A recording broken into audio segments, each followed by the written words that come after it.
정신 하나도 없죠? 네, 7권을 읽고 소화하실 정도면 뭐 제가 강의를 안 해도 됩니다. 네, 제가 이렇게 8권은 사실은 제가 미리 좀 띄어서 읽었어요. 먼저 이렇게 뭐냐면 좀 이걸 어떻게 전개해야 되나 그래서 먼저 읽었는데 8권, 9권. 근데 7권은 대강 이런 거겠지 그리고 약간 넘어갔는데 이번 주에 이 클래스 위에서 요 리딩 북클럽 위에서 좀 읽어보니까 어유 이거 힘드네. 어떻게 이걸 넘어가야 되지? 근데 되게 중요한 장이긴 해서요. 제가 오늘 여기에 좀 집중해 보려고 합니다. 기도하겠습니다. 좋으신 하나님 감사합니다. 오늘도 우리 독서 클럽 이번 여름에 6주간 저희들이 함께 시간을 보내고 있는데 어느덧 네 번째 시간에 왔습니다. 이제 반을 돌아서 이제 후반으로 접어드는데 이 책도 저희가 꽤 많이 읽고 이제 제일 좀 어떤 의미에서는 아구스티누스의 이제 회심 과정을 좀 더 본격적으로 그려준 7장, 7권, 8권, 9권 내용을 이제 저희가 진입하게 되었습니다.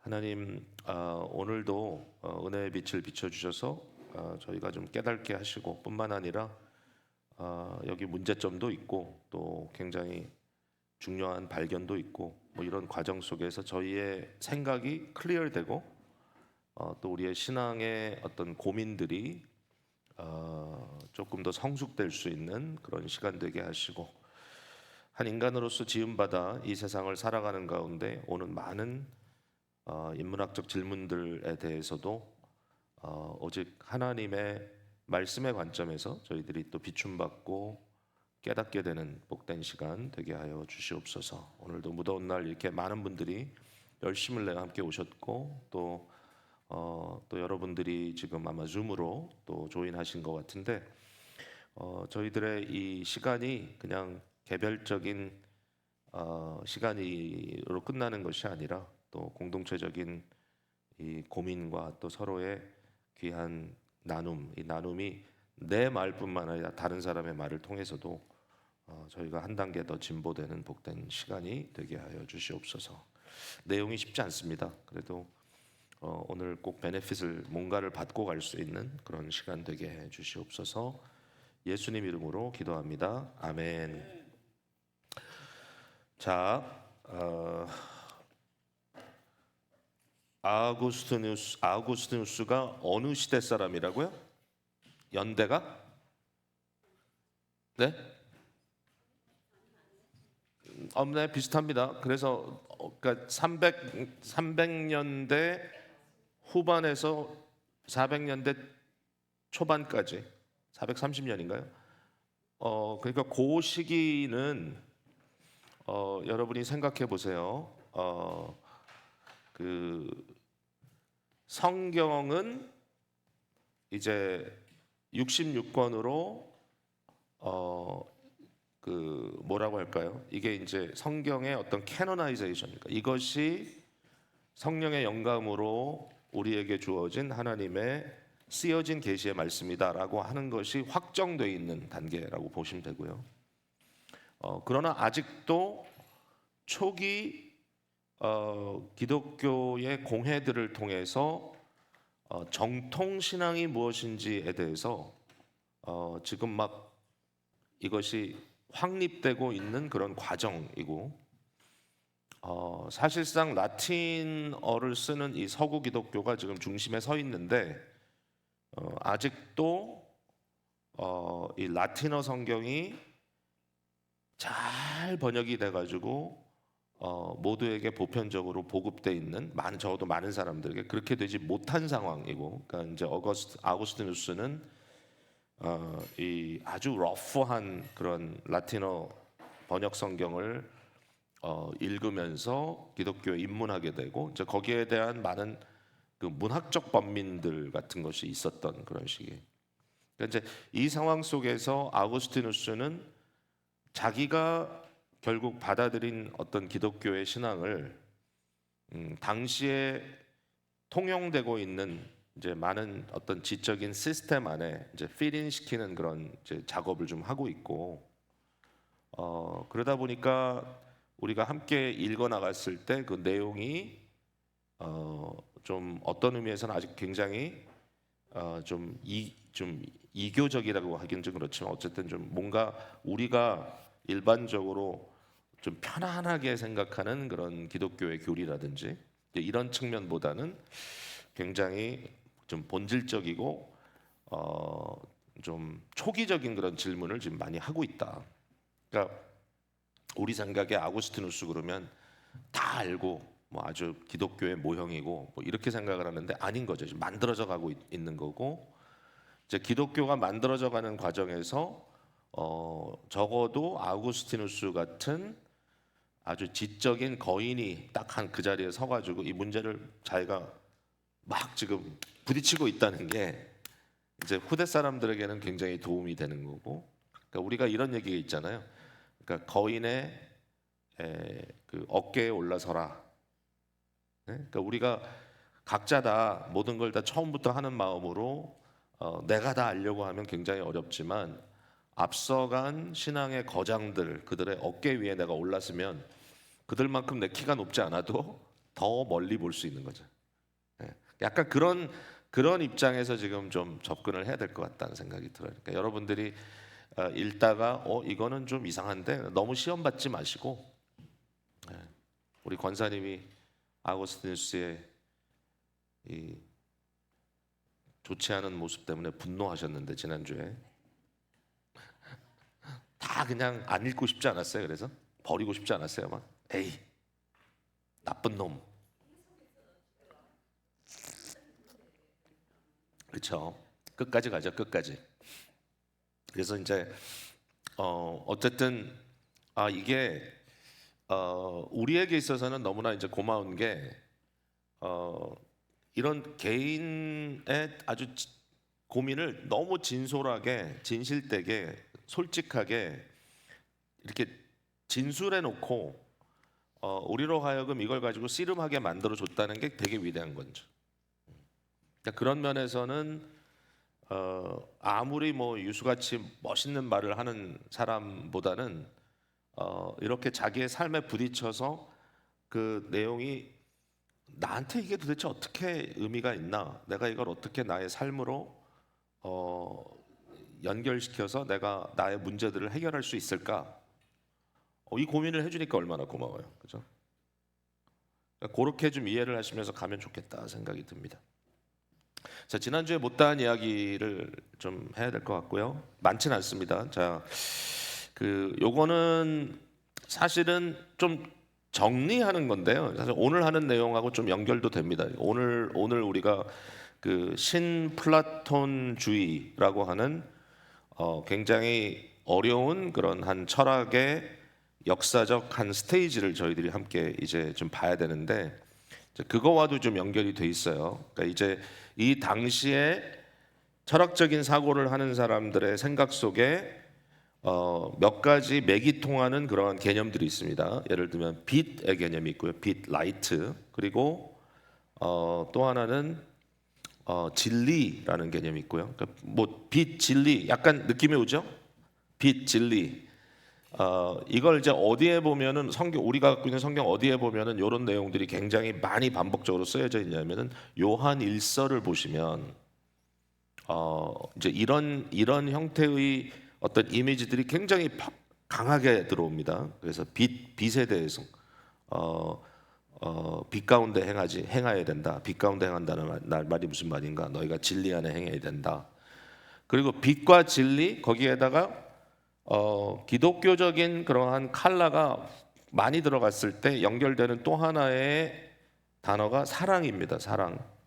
그러니까 빛, 진리, 사랑. 그러니까 그리스도인에게는 빛 가운데 거하고 진리 가운데 거하고 사랑 가운데 거하는 게 다 한 통속입니다. 그죠? 근데 이제 그 당시 사람들은 도대체 진리가 뭔가, 이 진리가 과연 영구한가 아니면 그냥 일시적인 것인가, 왜 어떤 것들은 있다가 없어지나, 왜 어떤 것들은 영구하다고 이야기하느냐, 그러면 이 영원한 것과 지나가는 것의 관계는 무엇인가? 뭐 이런 고민들을 많이 하고 있죠. 이 당시에는. 지금도 사실은 다른 언어를 쓰고 있지만 오늘날도 소위 철학적인 사유를 하는 사람들의 내용을 일반적인 용어로 풀고 들어가면 그들의 고민도 크게 다르진 않아요. 사실은.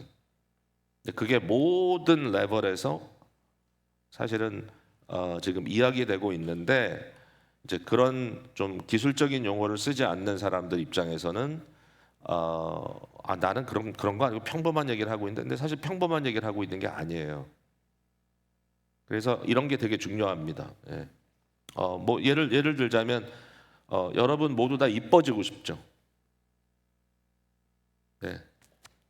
아니라는 사람은 거짓말입니다. 그렇죠? 저도 이뻐지고 싶어요. 그래서 아무래도 이젠 좀 살 좀 빼야 되겠다. 아무래도 이제는 좀 다음에 한국에 가서 좀 시간이 있으면 얼굴을 좀 레이저로 다 좀 이렇게 번해야 되겠다. 뭐 이런 생각들을 합니다. 왜냐하면은 혹시라도 좀 사람들이 보면 좀 혐오감을 주는 거 아닐까? 뭐 이런. 그러니까 이제 우리가 다 아름다움에 대한 고민을 하는데 그 아름다움이라는 것이 한 사람 한 사람에게 브레이크다운 돼서 적용될 때 그 아름다움은 어떤 모습입니까? 뭐 예를 들어서 뭐 머리카락이 빠지고 있는데 이걸 좀 어떻게 안 빠지게 할 수 있을까? 남자들한테 큰 고민이에요. 여자분도 고민이죠.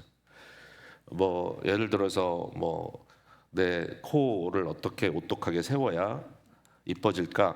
이런 개별적인 고민을 하고 있지만 만약의 경우에 여러분 모든 것을 통합하는 아름다움이라고 하는 영구한 개념이 없다면 여러분 한 사람 한 사람의 아름다움에 대한 고민은 의미가 없죠.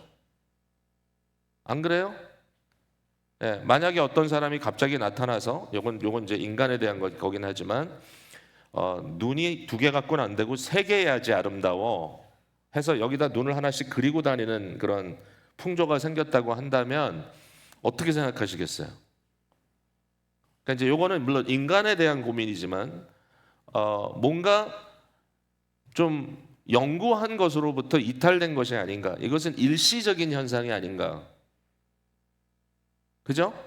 그러니까 내가 지금 뭔가를 해야 되는데 그래야 나는 이뻐지는데 과연 이게 본질적인 것인가 아니면 일시적인 것인가라는 질문을 해보면 어떤 순간에 좀 답이 나오죠. 예.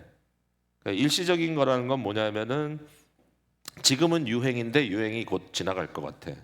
뭐 옷을 산다 그러면 뭐 안 입으면 되고 버리면 되니까 문제가 없는데 예를 들어서 내 몸을 어디를 고쳤는데 내 얼굴을 고쳤는데 조금 지나고 나니까 유행이 떠났어. 그럼 어떻게 다시 고쳐야 되나?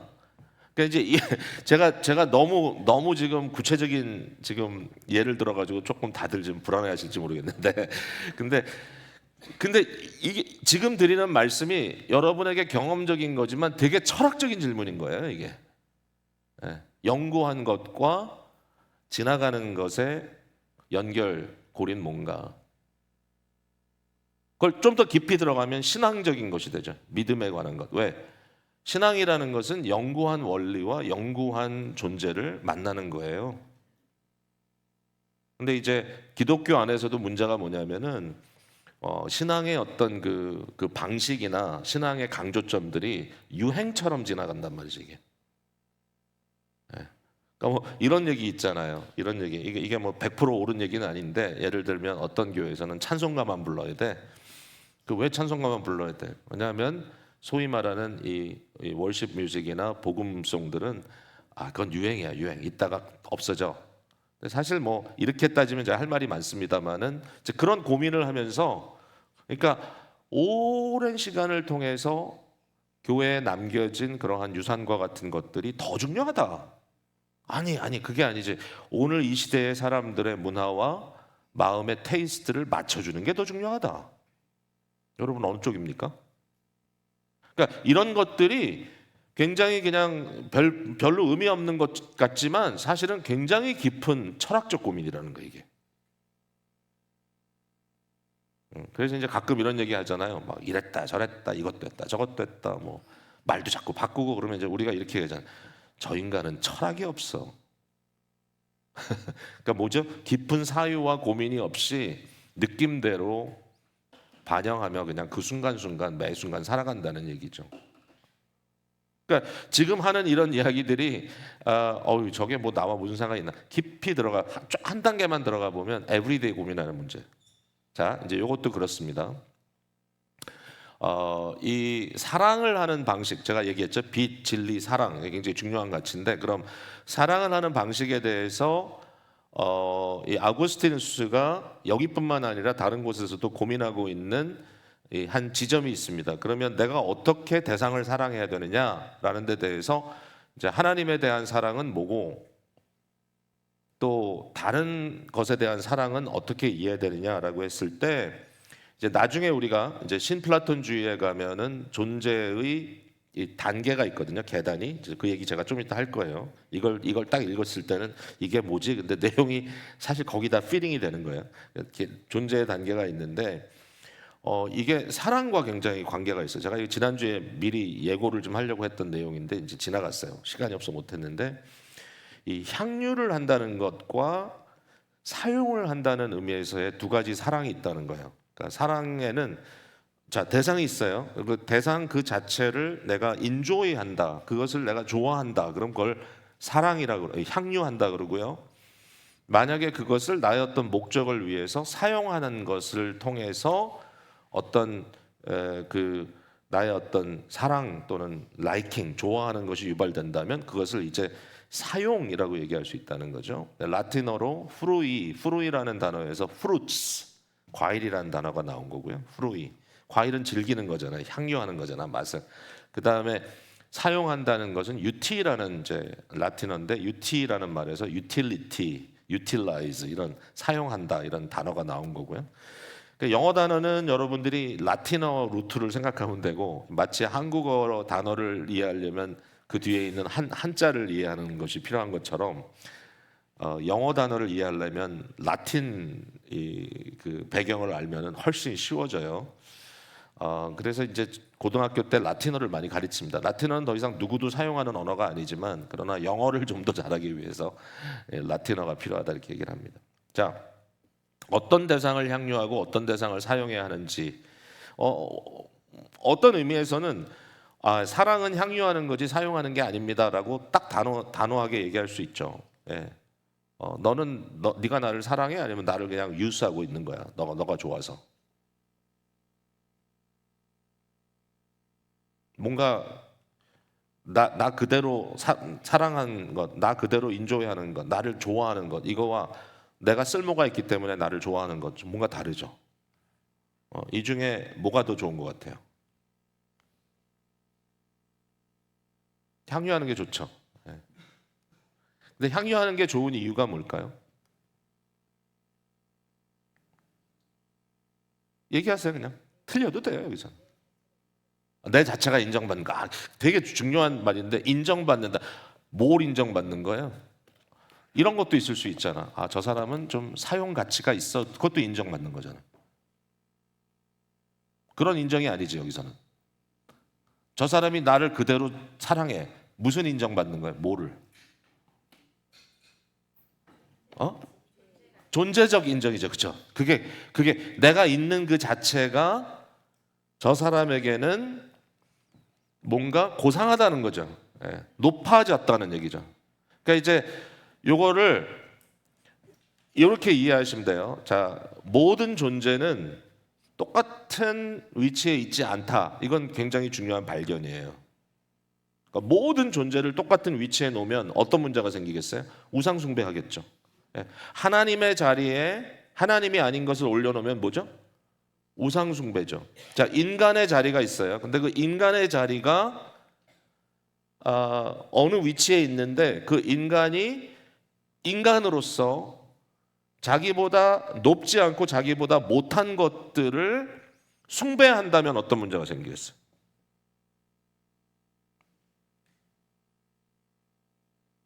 그런 경우 있나요? 없어요? 인간이 자기보다 못한 것을 절대적으로 숭배하는 일이 없다고요? 네? 있죠? 예를 들어 보세요. 돈 같은 거. 돈 센데 좀 센 걸 선택하셨네. 네. 이거 얼마나 센지 예수님도 언급하셨잖아요. 너희가 하나님과 만몬을 동시에 섬길 수 없다. 근데 엄밀히 따지면 돈은 있다 없는 거지만 인간의 존엄성이라는 것은, 존재라고 하는 것은 영원한 가치가 있는 거잖아요. 그죠? 맞죠? 그걸 누가 가르쳐 줬어요? 하나님이, 말씀이. 오케이. 근데 말씀을 모르는 존재들도 그 정도는 깨달았다는 거예요, 이게. 왜 깨달았느냐? 소위 말하는 일반적인 계시가 있기 때문에, 이미 하나님이 그걸 자연 속에 알려주셨기 때문에, 자연의 빛으로 인간 존재에 대해서. 그러니까 내가 나보다 더 높은 존재에 대해서는 어떻게 살아가는 게 옳아요?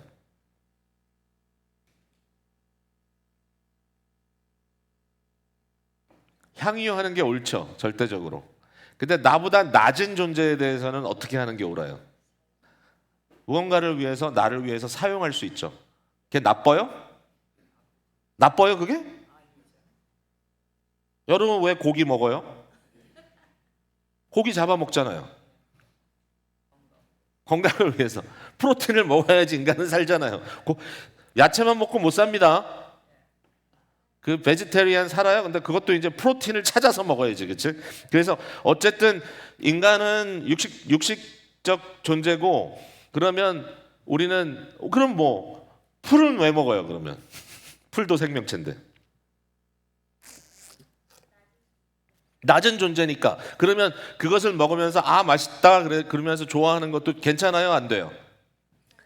되죠? 자, 지금 뭔가를 발견했죠, 여러분이? 그러네. 사랑한다는 것도 나보다 높은 존재에 대해서는 내가 그들을 존재 자체로 향유하고 인정하는 것이 사랑이고, 나보다 하등 존재에 대해서는 내가 그것들을 통해서 나에게 유익을 가져오는 것이 사랑이다. 맞아요, 틀려요? 답이 시원치 않네. 뭔가 설득이 안 됐어? 이거 틀려요, 맞아요? 지금 한 말 맞죠? 에? 이 어렵다고 이게? 왜 어렵지? 사람이 들어가니까? 지금 사람만 얘기하는 게 아니에요. 하나님 얘기하는 거고 물질 얘기하는 거예요. 자, 사람이라는 걸 얘기합시다. 그러면 사람에 대해서는 여러분들이 어떻게 하는 게 옳아요? 사랑을. 향유 및 사용 아닌가요? 왜? 사람은 동등하니까 나와. 양면이 다 있죠. 사실 모든 게 그렇다고 볼 수는 아니지. 근데 예를 들어서 이제 이 가치 기준이 없이 굉장히 이렇게 허망한 일들이 벌어질 수 있죠. 저는 어젯밤 꿈에 악몽을 꿨는데 누가 저한테 강아지를 선물로 주는 꿈을 꿨습니다. 강아지가 막 집에서 왔다 갔다 하는데 막 그게 저의 악몽이었어요. 그러면 강아지를 싫어하느냐? 이뻐요. 이쁜데 이게 문제가 뭐냐면, 강아지를 일종의 그것도 생명체이기 때문에 이걸 관리를 해야 되고 해줘야 되는데 그게 보통 일은 아니잖아요. 근데 어느 순간에 문화가 아이는 낳지도 않고, 자, 해운대 앞바다에서 산책하는 사람들이 스트롤러를 하나씩 딱 끌고 와서 이렇게 끌고 가는데 나중에 보니까 사람이 아니라 강아지들이 앉아 있어, 거기. 깜짝 놀랐어요, 제가. 그럼 어떻게 된 거예요, 도대체? 제가 여기에 대해서 같이 판단을 한다는 것은 어떤 분들에게 되게 불쾌한 일이겠죠.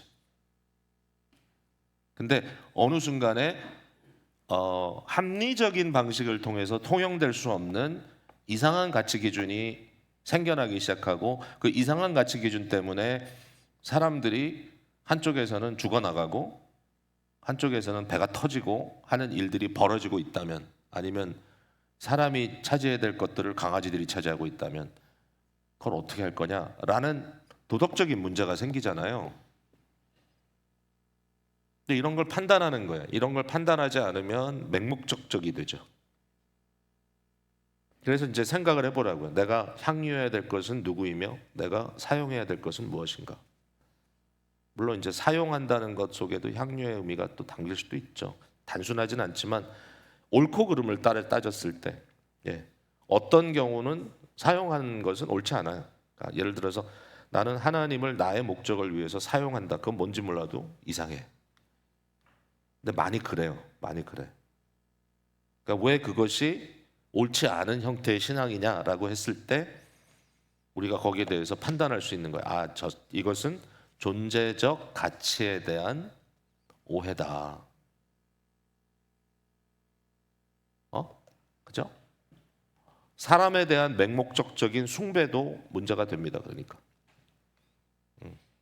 뭔가 거기에 판단 기준이 들어가야 되는데 또는 적절한 선이 필요한데 그것이 없어졌을 경우에 파탄이 나죠. 자, 그 다음에 아구스티누스가 지난 그 챕터 6 마지막 부분에 굉장히 방종을 하고 있는데 그런 얘기를 해요. 방종하는 그에게 무언가 그의 뒤에서 나를 붙들고 있다. 그러면서 이런 고백을 합니다. 내가 육체의 쾌락 속으로 더 깊이 빠져들지 못하도록. 예. 분명히 나는 문제가 있어. 그러나 더 깊은 방종으로 빠져들어가지 않도록 나를 불러 돌려 세운 것이 있었다는 거지. 그게 뭐냐? 생각해 보니까 머릿속에 다름 아닌 죽음과 장차 있을 주님의 심판에 대한 두려움이 있었다. 아직은 기독교에 대한 깊은 이해가 자리 잡지 않았음에도 불구하고 적어도 죽음이라는 현실과 그 다음에 죽음 이후에 어떠한 심판이 있을 것다라고 하는 그러한 인식에 대한 두려움을 갖고 있었기 때문에 자기가 막 갈 수가 없었다는 거죠. 자, 그래서 두 친구를 얘기하죠. 밀라노에서 두 친구가 있는데 알리피우스라는 친구와 네브리디우스라는 친구인데 정말 좋은 친구예요. 이 친구들과는 선과 악의 결말에 대해서 자주 토론하곤 했다는 거예요. 그래서 육신의 쾌락을 아무리 많이 누린다고 해도 이런 친구들이 없다면 그는 행복할 수 없다고 생각했다. 아고스티누스가 이건 굉장히 큰 은혜죠. 나는 이 친구들을 무조건적으로 사랑하였고 아가페적으로 사랑한 거예요. 한마디로 그 친구들로부터 또 내가 무조건적인 사랑을 받고 있다고 느꼈다. 그러니까 이 우정이라는 것에 대해서 이제 굉장히 깊은 단계까지 들어간 것을 보았고 이것을 통해서 역시 방종에 대한 일종의 제재를 받을 수 있었던 거죠. 그렇죠? 그러니까 방종에 대한 제재가 이런 의미에서 굉장히 중요하다. 한편으로는 내 안에 형성되어 있는 어떤 궁극적인 것에 대한 고민, 두려움, 내가 심판받을 거다. 동시에 현세적으로 내가 너무나 가까운 이런 친구들과의 깊은 사귐과 그다음에 신비한 대화와 아주 중요한 도덕적인 문제, 나의 어떤 이 솔직한 문제들에 대한 그러한 고민들을 서로 나눴을 때 어느 단계까지 가느냐? 정말 나는 이 친구가 귀해. 거기에서 우정이라는 것, 우정은 물론 우정도 너무 엘리티즘에 빠지게 되면 문제가 될 수 있지만 그러나 적어도 우정이라는 것을 통해서 깊은 가치를 고상한 것들을 만나게 되는 것이죠. 제가 이런 질문 하나 더 했어요. 그래서 하와가 선악과를 따먹었던 장면과 같이 자, 선악과를 따먹는 게 쾌락이라고 생각해 보신 적 있으세요, 여러분? 있죠? 일종의 쾌락이죠. 물론 이제 이것은 좀 더 깊은 이면에 들어갔을 때 뭐죠? 존재적 가치에 대한 오해죠. 무슨 가치? 하나님의 존재를 깎아내렸죠. 그리고 자기가 하나님처럼 되겠다고 했죠. 그러니까 하나님이 자기를 속이고 있다. 뭔가 하나님에는 꿍꿍이가 있다라고 하는 이상한 의심을 품기 시작했죠. 그리고 피조물 중에 가장 간교한 뱀을 듣고 순종했죠. 이게 뭡니까? 좀 전에 얘기했던 모든 순서가 엉망이 된 거죠. 질서가. 근데 거기에 쾌락이라는 게 있었다는 거죠. 쾌락을 통해서 유혹을 받았어요. 그래서 그가 과일을 보니까 먹음직도 하고 보암직도 하고 지혜롭게 할 만큼 탐스럽기도 했다. 이건 일종의 욕망이잖아요. 욕망이고 쾌락에 대한 욕망이잖아요. 이걸 먹었을 때 정말 맛있겠다. 이걸 먹었을 때 아름답다. 이걸 먹었을 때 와, 뭔가 내가 변할 것 같아. 일종의 쾌락에 대한 갈망도 이런 거죠. 그것을 내가 취했을 때 나는 내 인생에 너무나 큰 어떤 베네핏을 얻을 것 같다. 이런 순간에 나를 잠깐이라도 멈추게 했던 것이 있었냐? 그러니까 내가 심각하게 떨어질 수 있는 그 순간에 나를 멈추게 하는 그 무엇이 있었는가 나에게. 자, 너무 이렇게 여러분의 삶의 히스토리를 깊이 제가 들어가는지 모르겠습니다. 예, 현재의 상황을. 근데 뭔가 아무것도 나를 제재하지 않고 내가 나락으로 떨어진다면 그럼 어떻게 됩니까? 예, 결국 죽음과 파멸이죠. 그죠? 인간은 너무 당연해. 나락으로 떨어질 수 있어요. 그런데 그 순간에 나를 확 붙드는 게. 음.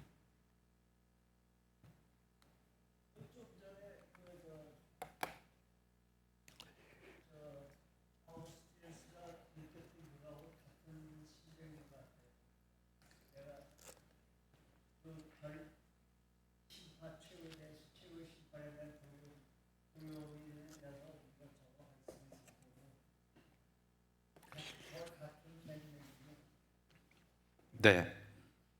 심판에 대한 두려움. 예. 여러분 그냥 막 별 생각 없이 사는데 갑자기 여러분과 비슷한 연령대인데 전혀 예기치 않았던 사람이 급사했다, 갑자기 죽었다. 이런 것을 만났을 때 느낌이 어떻습니까? 섬찟하죠. 그리고 무슨 생각을 하죠? 에? 나도 그런 일이 있을 수 있다. 근데 그 나도 그런 일이 있을 수 있다고 하면 무슨 일을 합니까, 여러분이? 그 다음에 뭔가 내가 지금 불필요한 걸 하고 있다면 그만하게 될 것이고, 해야 될 걸 안 하고 있다면 하게 될 것이고, 그죠? 뭔가 준비하게 되겠죠? 네. 그런 지점들에 대해서 여러분들이 어떻게 생각합니까?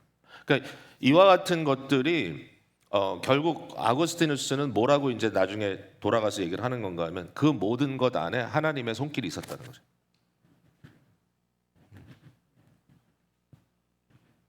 이것도 하나님이 나를 지켜주는 방편이었다. 적어도 나와의 관계에서 그런 거죠. 네. 아구스티누스가.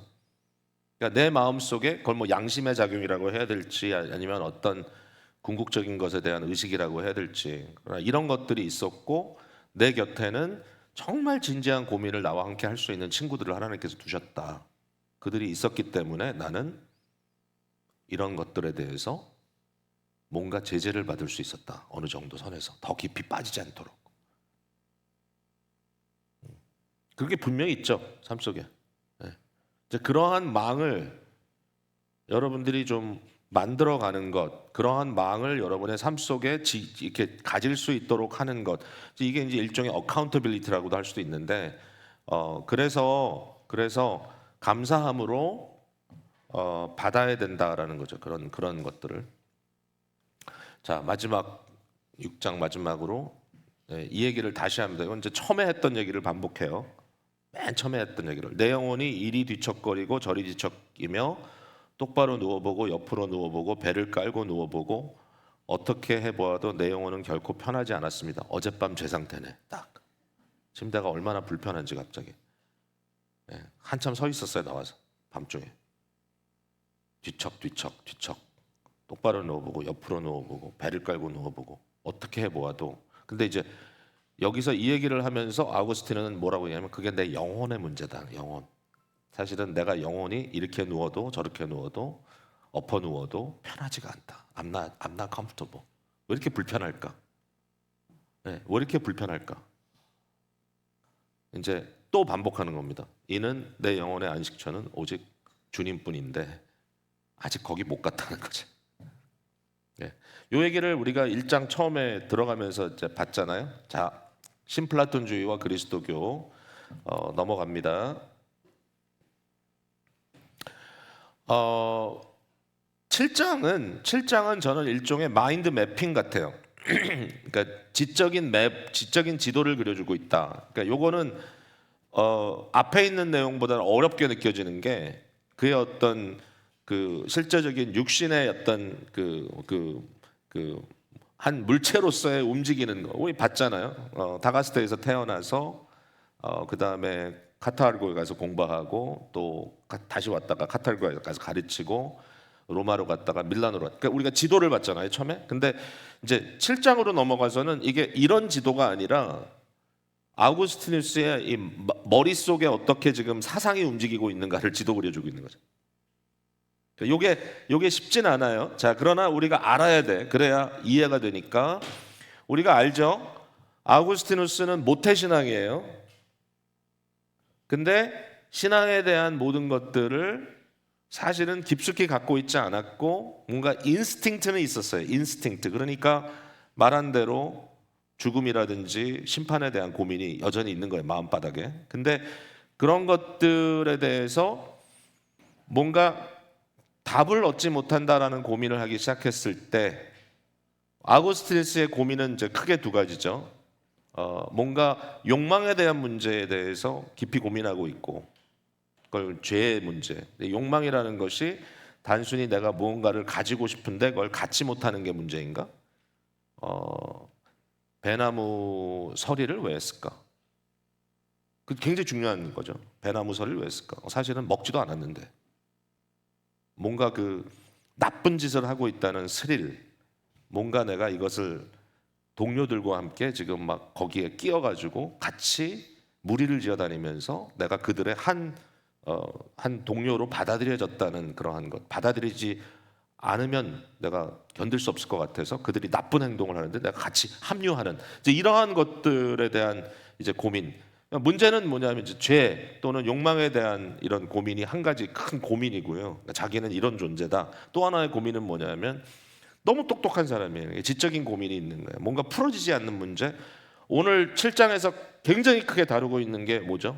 악에 대한 문제죠. 악. 도대체 이 세상에는 왜 악이 있는 거야? 왜 나는 이런 나쁜 짓을 하고 있는 거야? 그게 왜 그래 그러면? 그게 어디서 왔어? 누가 그걸 만든 거야? 누구 잘못이야? 그러니까 여기에 대해서 고민을 하는 가운데 이제 일종의 그걸 이제 세계관이라고 할 수 있겠죠. 세계관, 도덕관, 철학이죠. 결국 철학이라는 건 뭐죠? 존재는 무엇인가? 내가 아는 것은 어떻게 아는가? 세 번째 뭐죠? 나에게 중요한 가치는 무엇인가? 여기 이제 도덕도 나오는 거죠. 어떤 것이 옳은 삶인가? 나는 왜 그걸 왜 살아야 되나? 이런 것들을 질문하는 게 기본적인 철학이거든요. 철학이 그걸 논리적으로 푸니까 이제 어려운 건데 철학의 질문은 모든 사람의 질문입니다, 여러분. 네, 존재는 뭔가? 지식은 어떻게 갖는가? 참 지식은? 그 다음에 무엇이 가치 있는 것인가? 가치에 대한 질문. 이게 이제 기본적인 철학적인 질문인데 이런 고민을 아우구스티누스가 어린 시절부터 깊이 하고 있는 거죠. 이제 그 가운데 처음에 그가 받아들였던 시스템은 뭐죠? 마니교입니다. 마니교. 맞죠? 여러분 다 얘기했죠. 마니교. 마니교는 영적인 것을 추구하는 것 같지만 모든 사고를 물질적으로 하고 그리고 마니교는 이원론입니다. 예. 선과 악은 둘 다 궁극적으로 영원하고 이 세상은 선과 악이 계속 끊임없이 부딪히고 있다. 그리고 성경이 말하는 하나님은 이 물질적 그러한 신으로 그러므로 악에서부터 자유롭지 않은 좀 굉장히 좀 해괴한 그런 교리를 갖고 있는 이런 종교였지만 이 마니교를 통해서 아구스티누스는 사물을 이해하고 있었던 거죠. 마니교에서부터 빠져나오는 과정에서 뭐를 만나야 되죠? 그걸 빠져나오기 위해서. 네. 결국 어디까지 갑니까? 밀라노까지 가잖아요. 그렇죠? 거기에 대한 회의감을 가지고 거기서 이제 암브로시우스의 설교를 들으면서 이제 기독교에 들어가게 되는데 그때에 동시에 받게 되는 굉장히 중요한 교훈이 있습니다. 어떤 가르침이. 그게 이제 신플라톤주의 그 책들을 접하게 되는 거죠. 근데 신플라톤주의를 기독교보다 먼저 받아들입니다. 적어도 시스템을 이해하게 되죠. 그리고 나서 여기에는 없는 게 있구나. 그걸 어디서 발견합니까? 기독교에서 발견합니다. 결국은 이렇게 마니교, 그 다음에 신플라톤주의, 그 다음에 기독교, 예수 그리스도를 중재자로 말씀이 육신이 되신 자로 구원자로 받아들이는 그 단계까지 이제 가게 되는 것, 요 과정에서 지금 어떤 일이 벌어지고 있는가, 이걸 이제 매핑해주고 있었다는 것이죠. 자, 이런 얘기를 할 때 이론적으로만 받아들이지 마시고요. 여러분은 어떤 생각으로 여기까지 왔는지, 본인은, 아니면 내가 믿는 기독교가 지금 어느 정도 정리가 되어 있는지, 아니면 옛날에 믿었던 어떤 미신과 오늘날 내가 믿는 기독교는 용어만 바뀌었을 뿐 하나도 차이가 없는지, 이런 고민을 하는 거예요. 그게 인문학적 고민인 거예요, 여러분. 신앙적 고민이고. 그러니까 교회에서만 쭉 성장하신 분들은 나는 태어나서부터 모태에서부터 나는 크리스찬인데, 근데 그것이 사실이라 할지라도 삶을 살아오는 과정 속에서 비기독교적인 수많은 요소들이 거기에 가미가 된단 말이죠.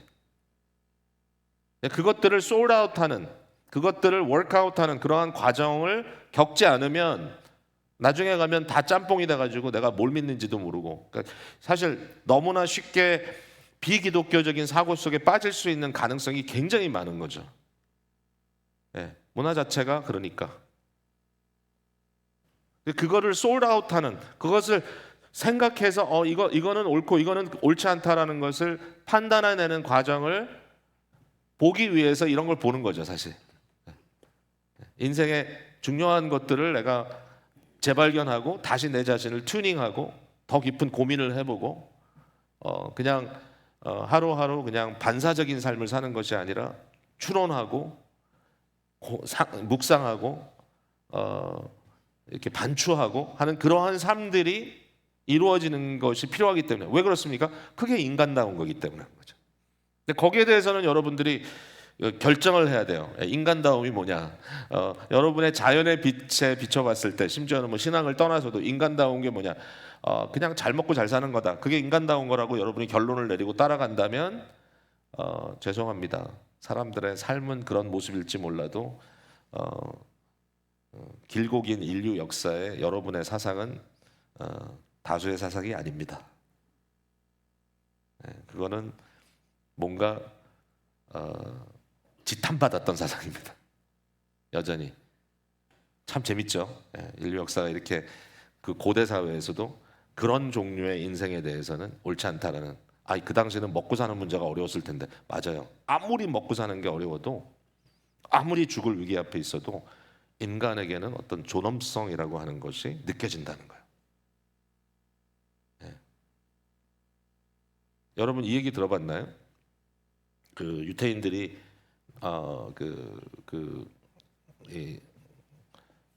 이 컨센트레이션 캠프라 다 이렇게 다 뭉쳐가지고 이렇게 수용하는 수용소에 들어가 있는데, 뭐 이건 죽을 맛이죠. 결국 죽고요. 다 이제 죽는 길을 가는 건데, 사람들이 먹을 것도 안 주니까 막 삐쩍 말랐는데,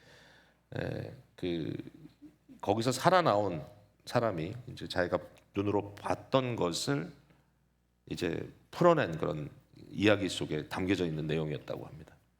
근데 이제 아침마다 사람들에게 물을 주는데, 대부분의 사람들은 먹고 살아야 되니까 당연히 물이 필요하니까 그것을 마시고 먹지만, 일부 어떤 사람들을 보니까 다 먹지 않고 그 물의 일부를 남겨서 아침마다 자기 얼굴을 씻더라.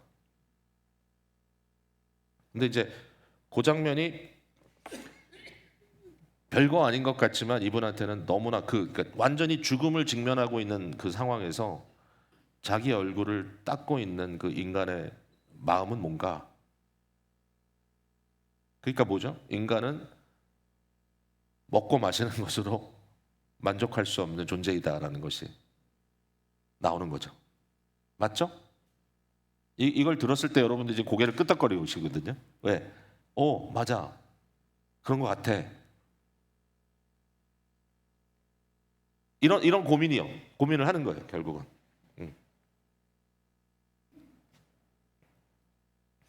그 아구스티누스의 회심을 보통 이제 세 가지 회심을 했다고 얘기를 합니다. 그래서 첫 번째는 지적 회심을 했다. 그러니까 적어도 기독교가 옳다라고 하는 단계까지 간다. 이건 우리가 7권에서 오늘 읽는 권에서 사실 볼 수 있는 내용이고. 근데 이제 우리 권사님이 말씀하셨지만 여전히 이 성적인 고민 문제에 대한 자기가 이걸 어떻게 할 수 없다. 그래서 뭔가 이렇게 삶에 대한 어떤 삶의 방식에 대한 고민이 여전히 드러나고 있잖아요. 그러니까 이것이 일종의 윤리적인 회심으로 나타나는 게 이제 8권에 나타나는 거죠. 예. 굉장히 번민할 때 무화과나무 아래서 막 고민하고 있는데 갑자기 아이들이 노는 소리가 들리는데 거기에서 톨렐레게라는 말이 들리기 시작하죠. Take and read. 이것을 들고 읽어라. 아직까지 안 가셨나요? 여기까지 8장까지 회심 마지막. 그래서 가서 서재로 뛰어들어가가지고 바울 서신을 읽었는데 어디가 나오죠? 로마서 7장? 8장? 로마서 13장 아니에요? 자다가 깰 때가 되었다 라는 안 읽으셨구나 거기까지. 자, 그래서 거기에 너희가 이제 모든 이 육체의 소욕, 이 모든 탐심을 버리고 음담함을 버리고 그것을 벗어버리고 오직 그리스도의 빛으로 옷 입어라. 그 말씀을 읽게 됐잖아. 그 읽었을 때 예전에 읽은 것과는 다른 느낌이죠. 어떤 느낌이 옵니까? 하나님의 음성을 듣는 것 같다. 그 순간에 그냥 내가 읽는 게 아니라 하나님의 음성을 듣는 것 같은, 하나님의 음성을 들으면서 그 순간에 뭔가 깊은 자기의 심령의 변화를 체험하게 되죠. 그리고 나서 결단하죠. 결단, 자기의 의지가 변하는 것을 보게 되죠. 그 다음에 성례적 회심이라는 건 뭐냐면 세례를 받았다는 거죠. 세례를 뭐라고 하죠? 개인적인 어떤 회심이 아니라 모든 사람들 앞에서 나는 이렇게 살겠다. 그 다음부터는 어떤 일이 벌어지죠? 사람들의 눈이 있으니까 이 로마 시대 사람들의 제일 중요한 가치가 뭔지 아십니까, 여러분? 로마인들의 가치는 영광입니다. 영광, 글로리. 이 글로리와 연결되어 있는 개념은 honor입니다. honor, 명예. 명예를 상실한다는 것은 인간으로서는 최악이라고 생각합니다. 그러니까 그 당시에 공개적으로 세례를 받았다는 것은 내가 모든 사람들 앞에서 나는 이제 그리스도의 제자가 되었다라고 공포하는 거예요. 거기에 걸맞은 삶의 아웃풋을 해야 된다는 것이 이제는 굉장히 중요하게 깊숙하게 들어오는 그런 단계를 간 것이죠. 그래서 질문을 해볼 수 있어요. 자, 여러분은 신앙의 여정에서 이런 계기들이 있었나요? 나는 어렸을 때 그냥 교회 다니고 그냥 그랬어. 근데 신앙에 대해서 돌이켜 봤을 때 여러분의 신앙의 여정은 이렇게 요렇게 올라가던가요? 이렇게 원만하게 요렇게.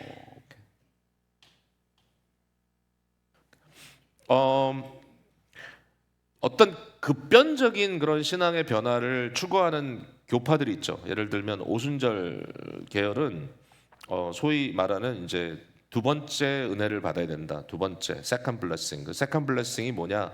성령 세례다. 그러니까 성령 세례를 받기 전에는 뭐 믿는 것 같지만 사실은 능력이 없는데 성령 세례를 받으면 삶의 급진적인 변화가 일어난다. 약간 이런 거죠. 이렇게 해서 팍 올라갑니다. 근데 문제가 뭐냐면은 이 성령 세례라는 교리와 함께 오는 세례가 오는 어떤 그 거기에 연결되는 개념이 뭐냐면은 완벽주의거든요. 완벽주의라는 말이 좀 이상한데 영어로는 perfectionism이 감리교 계열에도 좀 있어요. perfectionism은 뭐냐면 우리가 살아가는 동안에 어떤 신앙의 단계에 오를 수 있는데 그 신앙의 단계는 뭐냐? 적어도 고의적인 죄는 지지 않는다. 무의식에 또는 실수로 죄를 범할 수는 있다. 그러나 고의적인 범죄는 하지 않는 단계까지 우리가 올라갈 수 있다. 그게 퍼펙셔니즘입니다. 여러분 그렇게 생각하세요? 네, 아니요. 네. 네도 있고 아니요도 있다. 네라는 분은 그렇게 아직 거기 가신 건 아니죠? 네. 가셨다 그러면 제가 나중에 한번 간증을 듣겠습니다.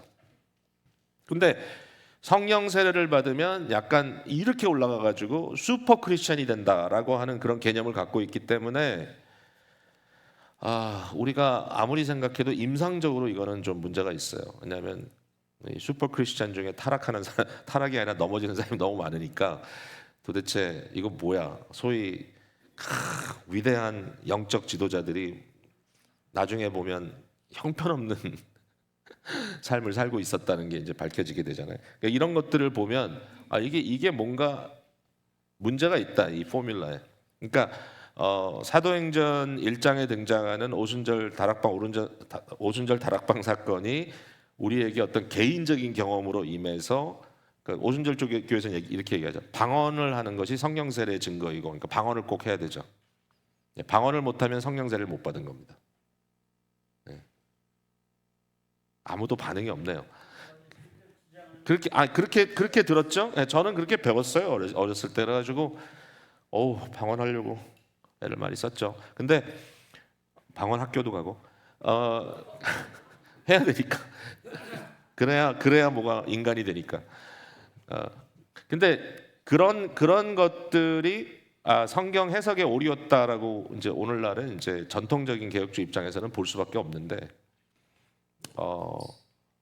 그럼에도 불구하고 그것이 그렇다 할지라도 어떤 사람에게 은혜 체험이 있었다면, 어떤 획기적인 변화의 순간들이 있었다면 그게 다 끝난 건 아니죠. 저는 퍼펙셔니스트는 아닙니다. 그러니까 우리가 어떤 완벽에 도달했을 때 거기서부터는 슈퍼 크리스천이 된다, 그런 건 없다고 보고, 그러니까 모든 그리스도인들은 넘어질까 조심하라. 저는 그렇게 봐야 되는데, 그럼에도 불구하고 하나님께서 우리를 이끌어 가시는 방법 속에 이렇게 가지는 않더라는 거예요. 제가 아무리 봐도. 그래서 요렇게 가는 것 같더라. 그럼 요렇게 한 번씩 도약하는 순간들이 어떤 순간이냐 봤더니 저도 개인적으로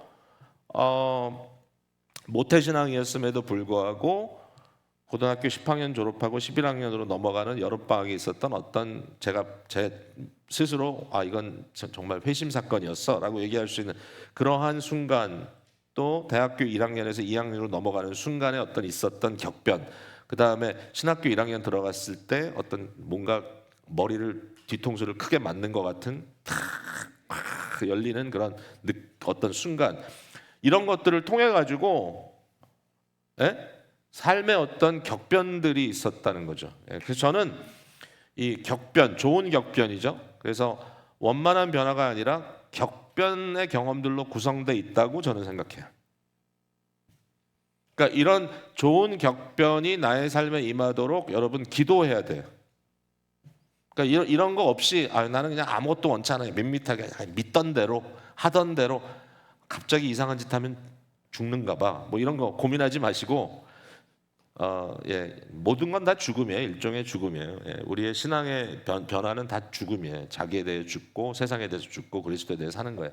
그러니까 이런 것들에 대해서 갈망하라. 그러니까 교회가 그냥 너무 이지적으로만 이렇게 가는 것도 이제 문제가 있는 거예요. 어떤 면에서. 왜냐하면 물론 이제 이걸 메커니컬하게 엔지니어링 하는 것도 좀 뭔가 아티피셜한데, 그러나 성도들의 삶 속에 어떠한 계기들을 통해서라도 뭔가 깊이 한번 자기 심령이 갈아엎어지는 그러한 경험들이 필요하고, 그런 것들이 반복적으로 이어지면서 어느 순간에 과거에는 밀크밖에 못 먹었는데 이제는 고기를 먹을 수 있는 단계까지 갈 수 있다는 거예요. 여기에 대해서는 여러분들이, 저와 여러분이 갈망해야 된다고 저는 생각해요. 그러니까 예전에 나 이런 거 몰랐는데 어느 순간에 신앙의 어떤 그 경험이 확장되는 그런 순간들이 있다. 요렇게 믿었는데 어떤 경험으로서 확장된. 7장에도 그런 얘기가 나오죠. 결국 7장에 나오는 것 중에 하나가 뭐냐면, 막 지적인 고민을 막 해나가는데 결국 어떻게 되죠? 하나님의 음성을 듣죠. 그 음성이라는 것은 마음에 울려진 음성이었죠. 물론 하나님이 뭐 직접 나타나서 아구스티누스야 이렇게 하진 않았다 할지라도 어느 한순간에 나는 스스로 있는 자니라 라고 하는 하나님의 선언을 듣는 것, 그 순간에 뭐죠? 연결되지 않았던 깨닫기가 너무 어려웠던 그런 것들이 풀려나가는 것을 경험하는, 풀려나가는 약간 신비적인 것이긴 해요. 그러나 이러한 것들이 기독교 세계에는 충분히 있는 거죠. 그런 순간이 우리 모두에게 있어요. 저에게도 있어요. 기도 중에 풀리지 않는 문제에 대해서 답답해하고 있었는데 뭔가 전혀 생각지 않았던 그러한 방향으로 깨달음이 팍 오는 경우가 있단 말이죠. 네, 그랬을 때 우린 그것을 주님께서 말씀하셨다라고 얘기할 수 있어요. 뭐 직접 계시 이런 게 아니라 하나님의 말씀은 이상한 거 아니죠. 다 있는 거죠. 다 우리가 발견할 수 있는 건데 그것이 나에게 굉장히 구체적으로 깨달아지는 어느 순간들이 있다. 이런 것들을 위해서 우리는 기도해야 돼. 그러면 일반적으로 뭘 해야 되냐? 매일매일 소위 일반적인 은혜의 방편들을 사용해야 돼요. 적극적으로. 여러분 은혜의 방편이 뭡니까? 기본인데 아직도 하나도 모르겠어요? 은혜의 방편이 뭐죠? 어떻게 그리스도의 구원의 은혜를 우리가 받을 수 있나요? 받는 방법들이 있어요. 방편, 성경이 우리에게 가르쳐 주신 것, 예수님께서 가르쳐 주신 방편이 있어요. 그 방편이 뭔가요? 이걸 계속 사용해야 돼요. 우리가 믿음으로. 네? 하나만 얘기해 보세요. 하나만. 기도 끝. 일단 기도. 네. 우리 한국 교회는 이 기도라고 하는 은혜의 방편이 굉장히 중요해요. 기도 맞습니다. 또 말씀을 어떻게 접하든지 이제 중세기 컨텍스트에서는 말씀을 다 읽을 수 없었기 때문에 선포에 굉장히 강조를 했어요. 설교를 듣는 것. 중세기의 종교개혁 시대에도. 그러나 지금은 설교를 듣고 말씀을 듣고 말씀을 읽고 말씀을 뭐 묵상하고 여러 가지 방편들이 다 있죠. 말씀이 너무 가까이 와 있으니까 우리에게는. 그래서 말씀 또 있어요. 또 예배 맞습니다. 예배로 좀 광범위하게 얘기할 수 있지만 그거를 조금 안으로 들어간다면 이거 무슨 퀴즈 할 때 나오는 그런 사운드 그럼 어떻게 슈가 드셔야 되는 거야? 와 제가 저게 필요할 것 같은데. 그 예배라고 하셨는데 좀 더 축소하면 성례라고 우리가 보통 합니다. 그래서 이제 성례는 한 번 하는 성례가 있죠. 세례 같은 세례는 반복하지 않지만 성찬이 단순히 예수 그리스도의 죽으심과 그의 그 대속을 기념하는 것만이 아니라 실제로 영적으로 spiritually 예수 그리스도의 살과 피를 먹고 마시는 굉장히 아주 드라마틱한 그러한 체험적인 요소를 갖고 있는 거를 우리의 이 감각으로 taste, smell, 그 다음에 seeing 듣기도 하죠. 찰랑찰랑 들리니까요. 씹으면은 짝짝짝 씹는 소리가 들리니까요. 이 모든 것들이 다 통합해가지고 느낌도 있고요, 촉감도 있고요. 인간의 이 오감을 다 동원해서 어떤 영적인 현실을 물질적으로 느끼도록 해주신 게 성찬이거든요. 그것도 은혜의 방편. 여기에다가 전통적인 건 아니지만 제가 요한 웨슬레에게 배운 네 번째 은혜의 방편. 장로교인들은 많이 얘기 안 합니다. 그렇지만 그런 것 같아. 네 번째 뭐냐면 요한 웨슬레는 소그룹이라 했어. 소그룹. 그게 단순히 작은 그룹을 메커니컬 이게 아니고 우리 주님께서 내가 너희의 발을 씻은 것 같이 너희가 서로 발을 씻겨라 그러면서 요한복음 13장에 뭐라고 말씀하셨냐면은 그리하면 너희에게 복이 있으리라 그랬어요. 이것을 알고 행하면. 그 복이라는 말은 은혜거든요. 은혜. 그러니까 그리스도의 은혜를 유통하는 또 하나의 방법은 뭐냐면 서로 하는 겁니다. 서로. 저는 이것도 은혜의 방편이라고 생각을 해요. 그래서 말씀 나누는 모임, 함께 기도하는 시간. 네. 어제도 제가 트레이더 조스에 뭐 물건 사러 갔는데 그 옆에 그 카페는 아니고 보바집인지 하여튼 뭐 그런 거 파는 집인데 날씨가 그렇게 더운데 한 중년 여성과 노년의 여성 나이가 좀 있고 나이가 좀 젊은 두 분 백인 부분이 밖에 자리에 앉아서 드링크를 놓고 지나가는데 보니까 손을 잡고 기도를 하더라고요. 서로. 참 아름답다 생각하고 지나갔어요. 왜? 피차 기도해 주는 것, 피차 품어주는 것, 그리스도를 서로 소통하는 것. 그러니까 이러한 일반적인 은혜의 방편을 우리가 계속 써야 돼. 적극적으로. 은혜를 받는 게 우연이 아니에요. 성경적으로 은혜 받는 방법은 이러한 방편들을 쓰는 거예요. 그래서 여러분들이 이런 것들이 통합적으로 이루어지는, 적극적으로 예배 참여하고 집회에 참여하고 기도 시간에 그 자리에 있고, 여러분도 있는 자리에서 기도하고 말씀 듣고 성찬을 나누는 시간에 꼭 기도로 준비하고, 그날 받을 때 믿음으로 받고, 그 다음에 사람과 사람이 만나는 시간을 귀하게 여기고, 그 순간에 진짜 영적인 교통을 나누는, 앞서 이야기한 가장 깊은 이야기를 나누는 진정한 영적인 이 프렌십, 우정들이 이루어지도록 한다면, 그 가운데 어떤 일들이 벌어질까요? 어느 순간순간 하나님께서 주권적으로 여러분에게 신앙적 격변을 주신다는 거예요. 어느 순간에 확 올라가. 네. 그러니까 이 리딩 클럽도 좋은 거예요. 그래서 북클럽도. 예, 이걸 어느 순간에 이게 하나가 딱 내 마음에 꽂히면 깊이 번민하게 되고, 그 순간에 예전과는 다른 차원의 고민들이 생겨나기 시작하고 나의 삶이 성장하는 거예요. 예. 그러니까 수양회 같은 데도 꼭 가셔야 돼요, 여러분이. 이게 그냥 뭐 행사가 아니에요. 그 행사의 의미는 뭐냐면 몇 명 왔는지 카운트하고 잘 됐네, 못 됐네, 뭐 음식은 어떻게 했네, 그게 중요한 게 아니라 그걸 통해서 영적인 격변을 경험하는 기회를 얻는 거예요. 말씀을 듣고 일상적이지 않는 것들이 나의 삶에 이루어지고, 그래서 중요하다는 거예요, 이런 것들. 자, 이제 고민에 대해서 5분 쉬었다가 들어가겠습니다. 네. 첫 번째 언급하고 있는 고민은 이게 만이교와에 연결되어 있는 그런 고민이라고 봐야 될 것 같아요. 그러니까 그 하나님에 대한 인식을 할 때 어떤 물질적인 개념으로서의 하나님에 대한 인식을 넘어가기가 굉장히 어려운 거예요. 근데 사실 우리도 개념적으로 이게 되게 어렵기 때문에 비슷한 상황이 있을지도 몰라요.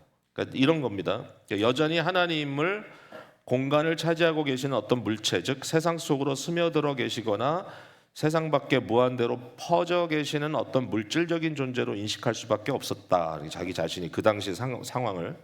왜냐하면 나는 공간을 차지하고 있지 않은 것은 전혀 존재하지 않는 무, 즉 비어있는 것을 의미하는 허공도 아니고 절대적인 무로 보았기 때문이다. 그러니까 empty로 본 거죠. 없는 걸로. non-existent로 봐야 되나 이거를? 예. 그러니까 이런 되게 재밌는 얘기를 하죠. 그러니까 피조 세계를 자기는 이런 큰 어떤 덩어리로 봤다는 거죠. 큰 덩어리로 보는데, 하나님의 존재는 어떤 것 같은가 하면은 이 피조 세계를 두르고 있다.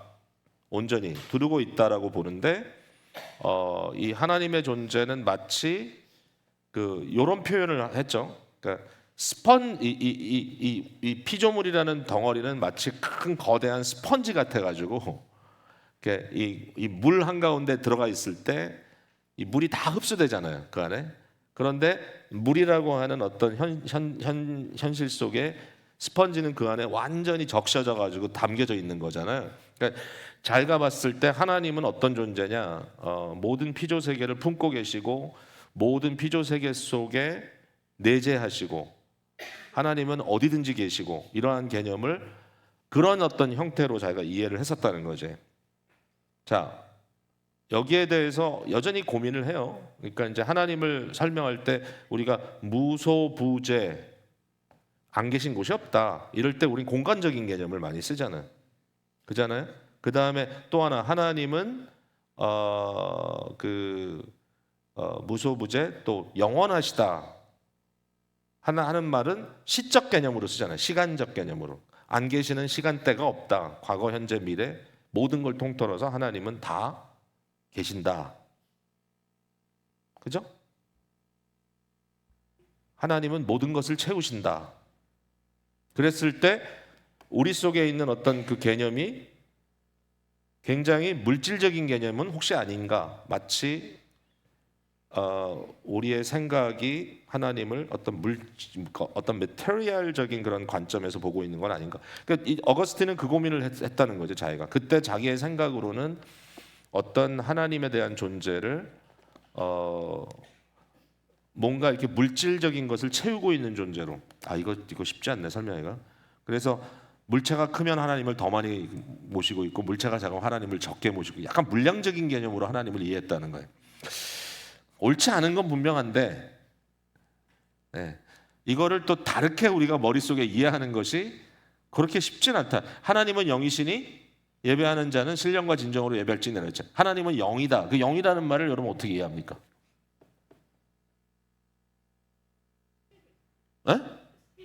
Spirit. 뭐 금방 번역을 하셨네요. 번역도 사실은 해석이에요. 근데 그 스피릿을 어떻게 이해하세요?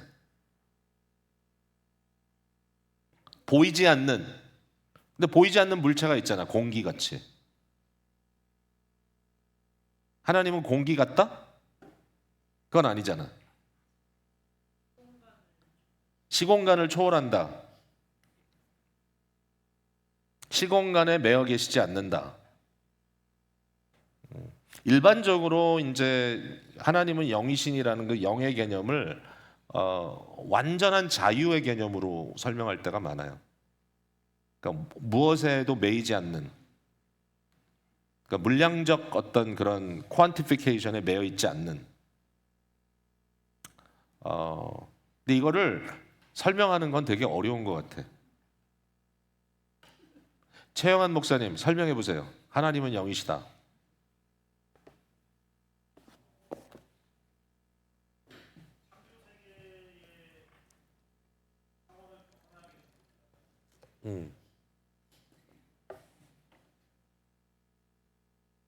벗어나 계신다. 코멘트 안 하겠어. 어려워. 그 다음에 악에 대한 것에 대한 고민을 합니다. 악의 원인. 이것도 역시 마니키안주의, 마니교와 관계된 고민인 거죠. 나는 우리에게 주어진 자유의지가 우리가 악을 행하는 원인이고 하나님의 의로우신 심판이 우리가 고난을 겪게 되는 원인이라는 말을 들었다는 거예요. 이게 이제 암브로시우스가 이렇게 설교했을 수 있습니다. 제가 생각할 때 명확하게 이해할 수가 없었다는 거예요. 그런데 의지라고 하는 것에 대해서는 내가 확실히 받아들일 수가 있었다. 내가 살아있다는 사실과 마찬가지로 내게 의지가 있다는 사실도 내가 확실하게 알고 있다. 여러분에게 여러분의 의지가 있습니까? 의지 있어요? 하나님의 절대적인 주권을 어떻게 그럼 이해하십니까?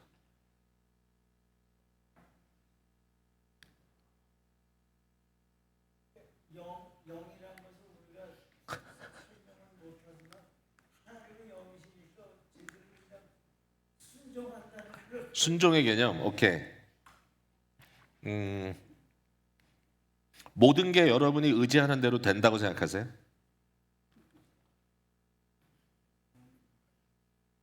응? I wish.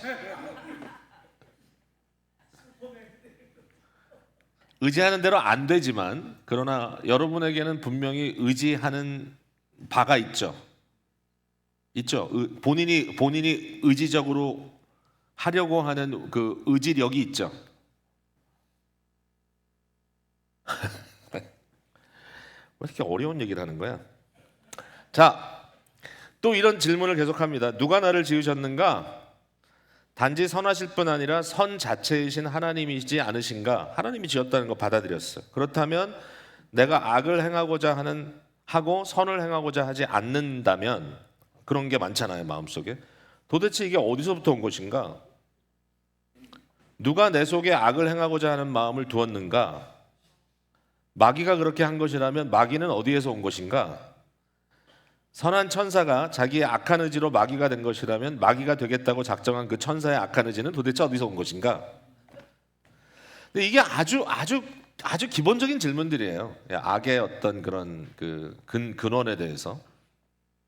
그러니까 뭔가 악한 덩어리가 있어야 거기서부터 악이 파생되는데 그 악한 덩어리가 생겼다는 자체가 하나님의 절대적인 주권과 하나님의 절대적인 능력과 뭔가 상반되는 것 같은 하나님의 선과. 그러다 보니까 이제 이원론이 이원론은 뭡니까? 하나님은 한 편에 계시고 다른 편에는 하나님이 전혀 하지 않은, 만들지 않은, 발생되지 않은, 처음부터 있는 어떤 악의 현실이 있다라고 보는 거거든요.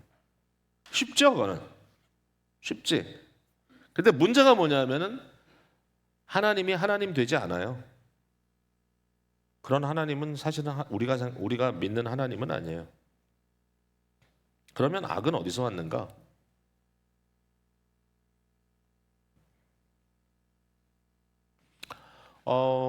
이런 생각을 합니다. 하나님은 선하시고 선 그 자체이기 때문에 타락이란 현실이 절대로 하나님의 의지, 필연, 우연에서도 의연에 의해서도 하나님으로부터 발생할 수는 없다. 이건 이제 무슨 얘기인가면 절대로 하나님으로부터 악이 왔을 수는 없다라는 결론에 도달하는 겁니다. 그러니까 이 악이라는 것이 존재하는데, 그러나 이 악이라는 것은 제가 존재한다 그랬나요? 그럼 안 되네 또. 아구스틴의 생각대로 하면 악이라는 것은 우리가 느끼는데, 그러나 그것이 하나님으로부터 왔을 수는 없다. 왜? 하나님은 전적으로 선하시기 때문에. 첫째, 타락할 수 있는 것은 선이 아니기 때문에. 절대적인 선을 얘기합니다. 순전한 선, 절대적인 선에서부터 죄라는 것이 나올 수 없다. 그러므로 하나님은 자신의 의지로 타락할 수 없다. 왜냐하면 하나님은 의지뿐만 아니라 하나님의 전체가 다 선하시기 때문에 하나님에게서는 조금도 악한 의지라는 것은 존재하지 않기 때문에 하나님으로부터 타락이라는 것이 나올 수는 없다. 둘째, 하나님은 자신의 의지에 반해서 어떤 일을 강요받으실 수 없다. 그러니까 무언가 하나님이 아닌 그 다른 것으로 인해서 강요되었기 때문에 어쩔 수 없이 하나님의 의지가 악을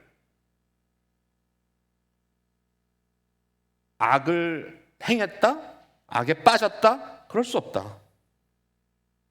셋째, 하나님은 모든 것을 아시고 하나님이 알지 못하시는 것은 아무것도 없기 때문에 하나님에게 우연이라는 것은 존재할 수 없다. 우연히 악이 발생했다. 안 된다. 하나님에게, 그건 하나님 안에 있을 수 있는 일은 아니다. 만일 하나님의 실체가 타락할 수 있다면 그런 하나님은 이미 하나님일 수 없다. 이게 마니교에서는 하나님이 타락된 부분을 갖고 있다라고 보기 때문에 문제가 되는 거죠. 그러니까 마니교에 대해서 이렇게 반박하는 거예요. 그건 아닌 것 같은데? 악의 문제를 해결을 해야 되는데 더 이상 마니교에서는 내가 답을 얻을 수 없는데, 왜? 하나님이라고 하는 존재가 하나님이시라면 절대로 하나님이 악과 타협할 수 없고 악이 하나님으로부터, 하나님 안에 악이 수용될 수 없는, 그게 본인의 의지이든 타인의 의지이든 우연이든 간에 이런 것은 하나님께 있을 수 없다. Impossible. 이 부분은 되게 중요한 것 같아요. 왜냐하면 어디까지 도달한 거냐면 악에 대한 문제를 하나님으로부터는 완전히 격리시킨 거죠. 하나님은 악의 조성자가 아니다. 기독교에 굉장히 중요한 교리죠. 근데 이제 문제는 여전히 있는 겁니다. 선하신 하나님이 모든 것을 선하게 창조하셨는데 악은 어디서부터 오는 것인가? 그러면 어떤 악한 물질이 이미 존재하고 있었다면, 많이 입장이죠. 그 전능하신 능력으로 애초부터 그런 악한 물질이 존재할 수 없게 하실 수 없었단 말인가? 그러니까 기독교와 이와 같은 마니교의 생각은 공존할 수 없는 거죠.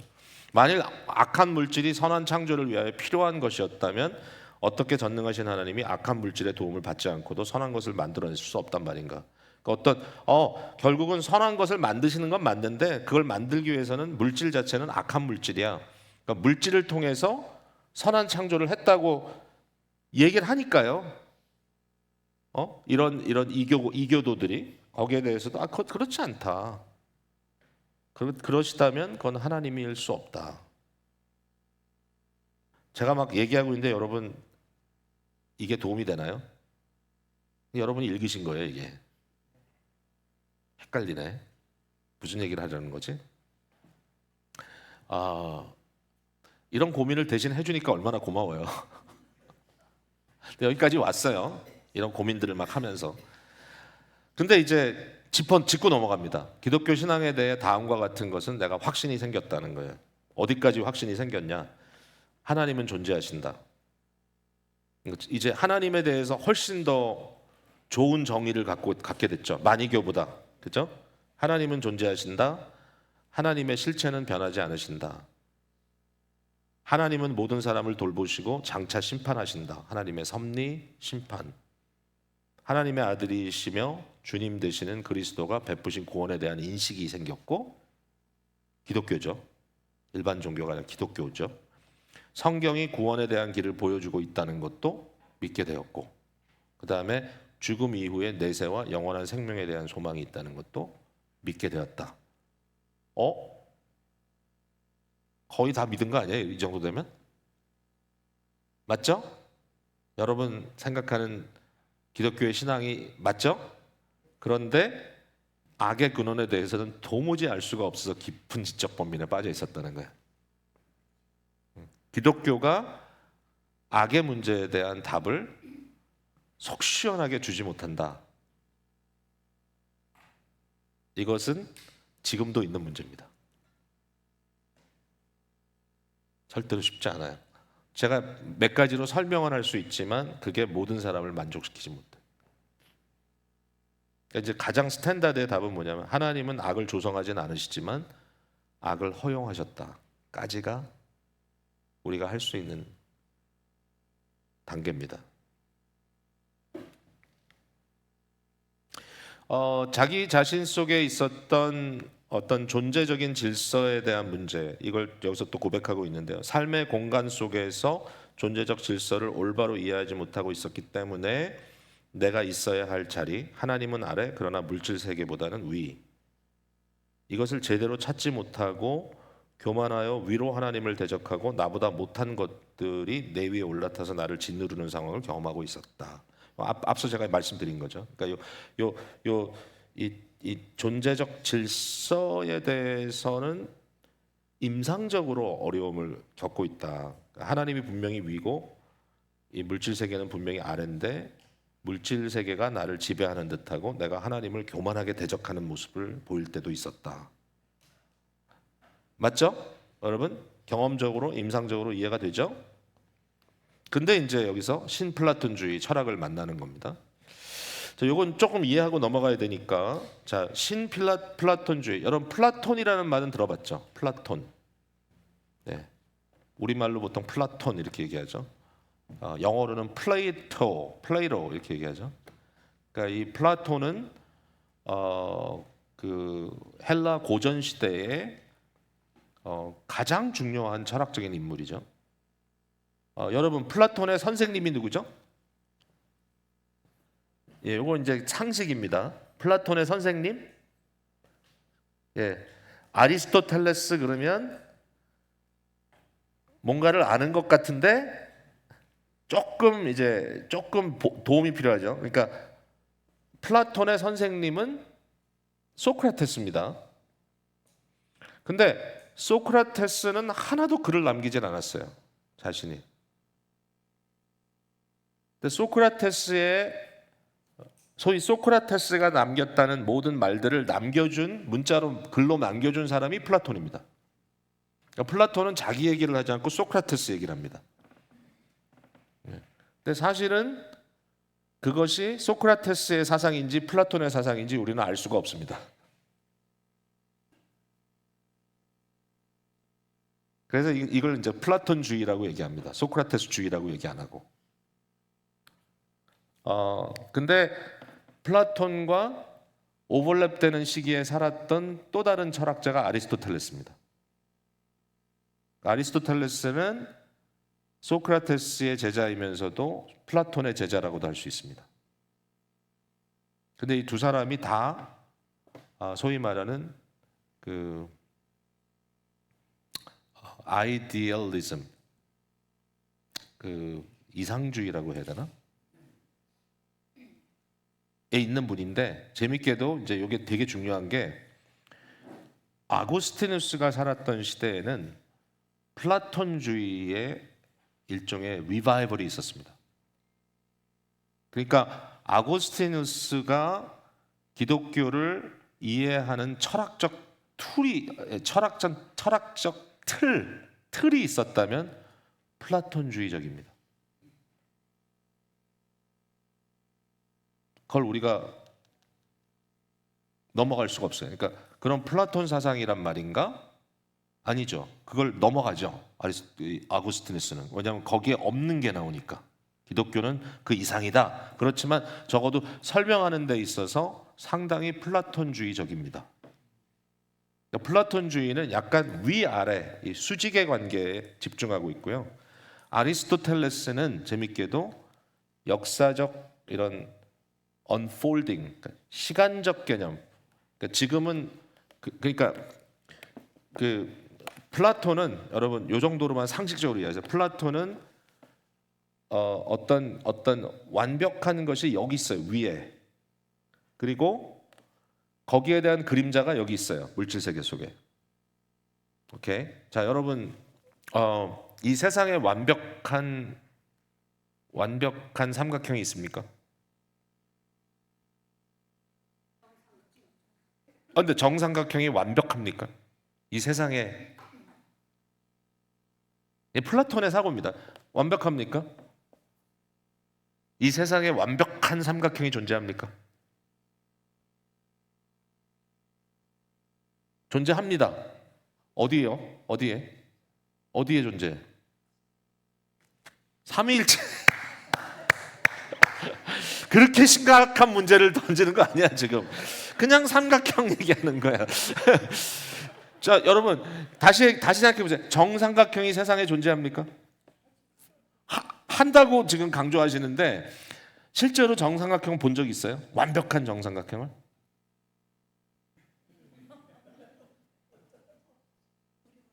그려요, 정삼각형을. 근데 그렸는데 현미경으로 보면 삐뚤빼뚤하죠. 그렇지, 갑자기 그렇지가 나오네. 그 얘기예요. 물질은 이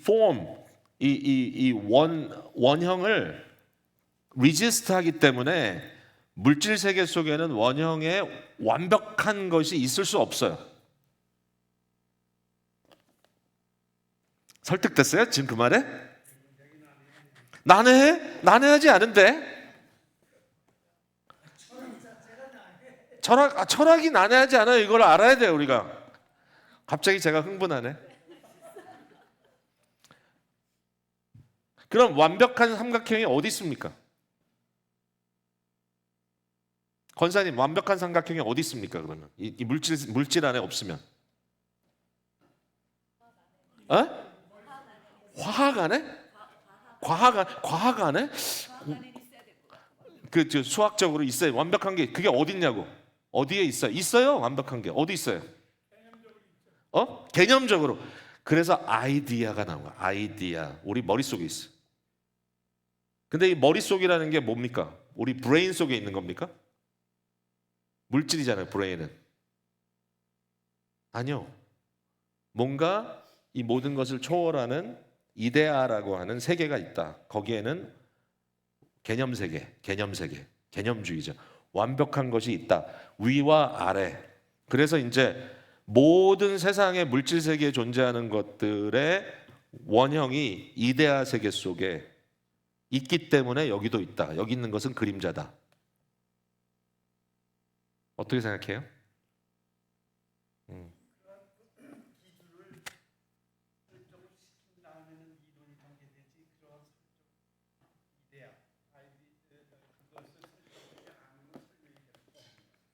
설명이 될 수 없는데 우리 삶의 모든 문제를 해결하기 위해서 이것이 어쩔 수 없이 설정될 수밖에 없어요. 제가 시작할 때 무슨 얘기했습니까? 아름다움의 원형이 어디 있습니까?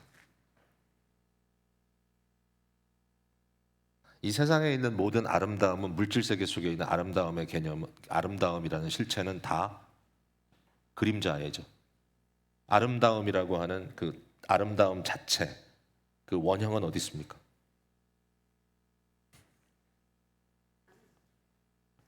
어딘가 있죠. 그러니까 얘기를 하죠, 우리가. 오늘 철학 공부합니다, 여러분. 근데 이런 철학은 고전적 철학이기 때문에 요새 철학은 이런 거 얘기하면 유치하다 그럽니다.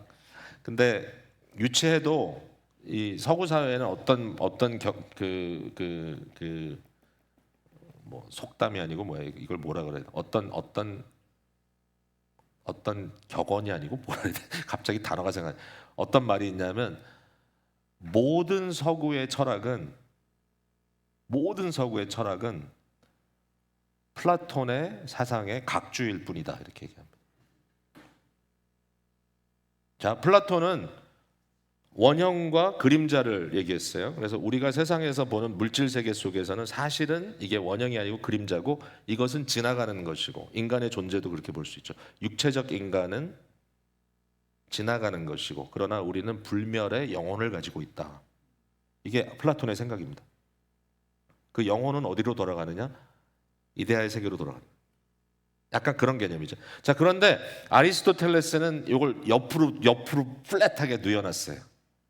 그러니까 이 원형이 저기 있는 게 아니라 원형이 어디 있냐면은 포텐시얼리티에 있습니다. 그래서 이 세상은 시간이 지나면서 성장해 나갑니다. 점점 더 어떤 그 결과물을 향해서. 자, 이것도 어려운가요? 여러분, 나무에 씨가 있습니다. 그 씨의 형태가 장차 나타날 나무의 형태와 비교했을 때는 아무것도 아니죠.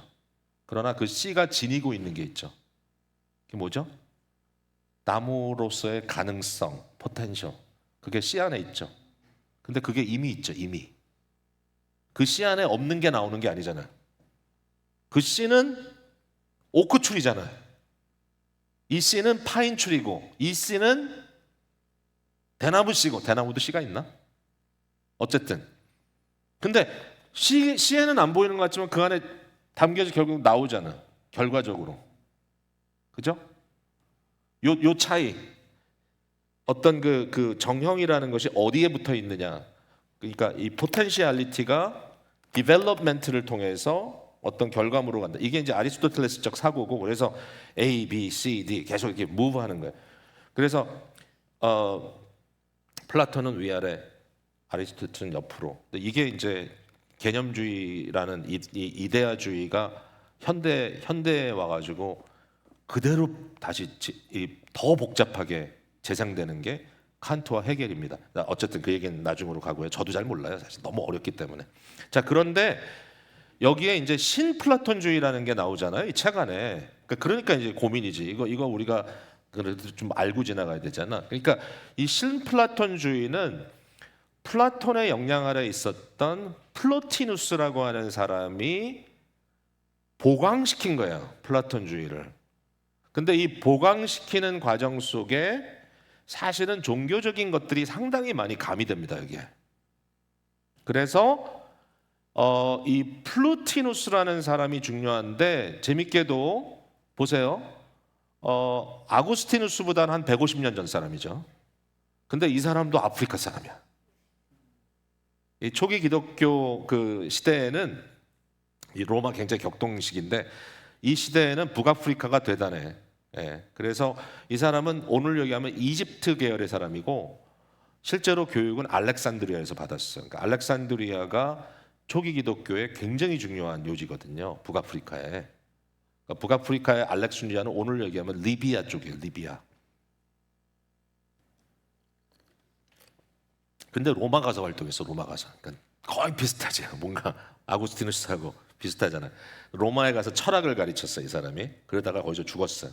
근데 이 신플라톤주의의 굉장히 중요한 키포인트가 뭐냐면 존재의 단계를 얘기하고 있어요. 아까 얘기했죠. 우리 존재 위아래 얘기했죠.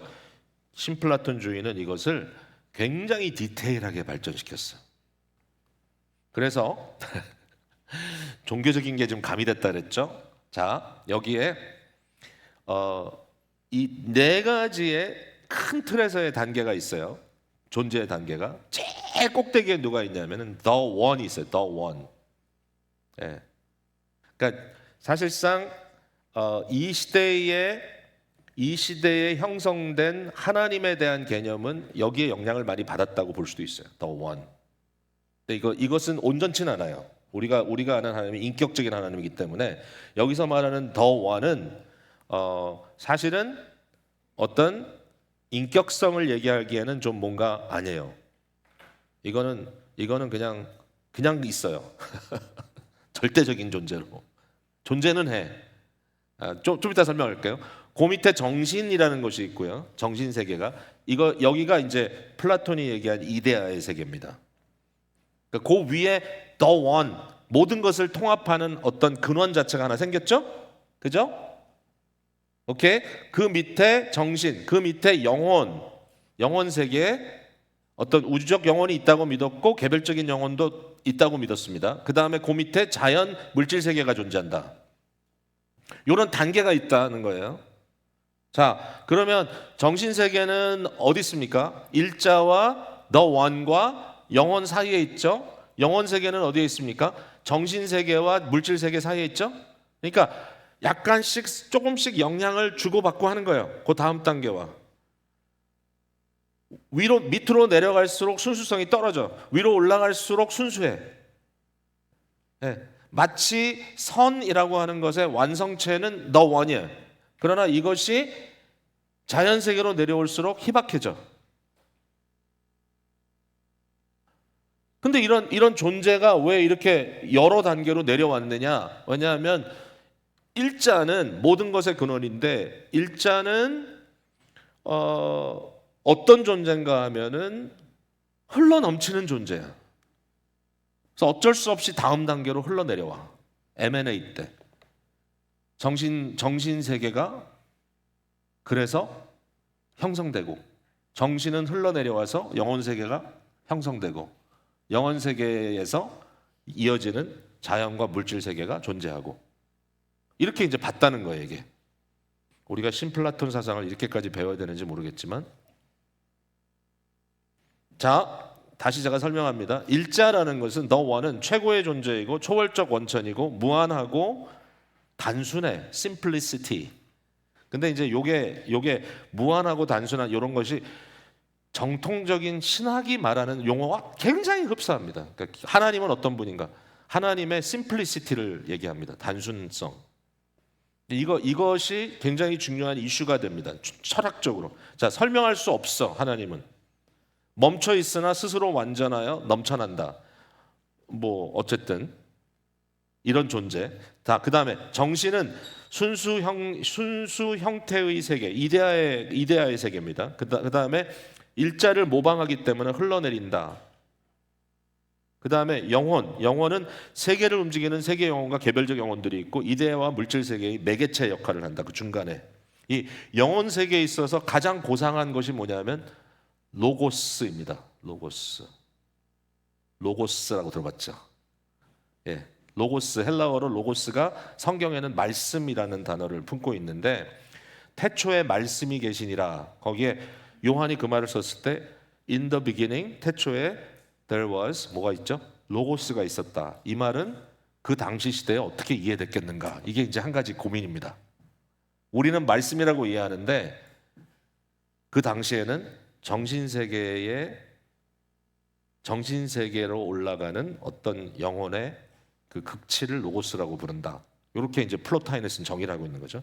그 다음에 자연과 물질 세계는 시간과 공간 안에 있는 감각전 세계이고 열약한 존재라서 끊임없이 생성되고 끊임없이 소멸되는 그런 모습을 갖고 있고 선으로부터 가장 떨어져 있는 단계다. 자, 그러면 인간은 어떻게 구성되어 있는가? 인간은 그럼 어느 위치에 있냐면 인간은요 3가지의 요소를 갖고 있다. 그래서 육체적으로 인간은 자연 물질 세계에 포함되어 있는 거죠. 그러니까 자연 물질 세계에 포함되어 있는 육체적 인간은 감각적이고 일시적이고 소멸되는 하나의 그릇과 같다라고 보고 프로타이너스는 그 다음에 인간은 영혼이 있죠. 이 개별적인 영혼을 갖고 있는데 위로 이 정신세계 이데아를 바라볼 수 있으나 육체와 결합되어 있기 때문에 혼란 속에 빠져 있다. 인간의 정신, 인간의 영혼은. 그런데 이와 같이 혼란스러운 영혼에서부터 이것을 정신의 세계로 끌고 올라갈 수 있는, 인간을 끌고 올라갈 수 있는 능력이 어디 있느냐?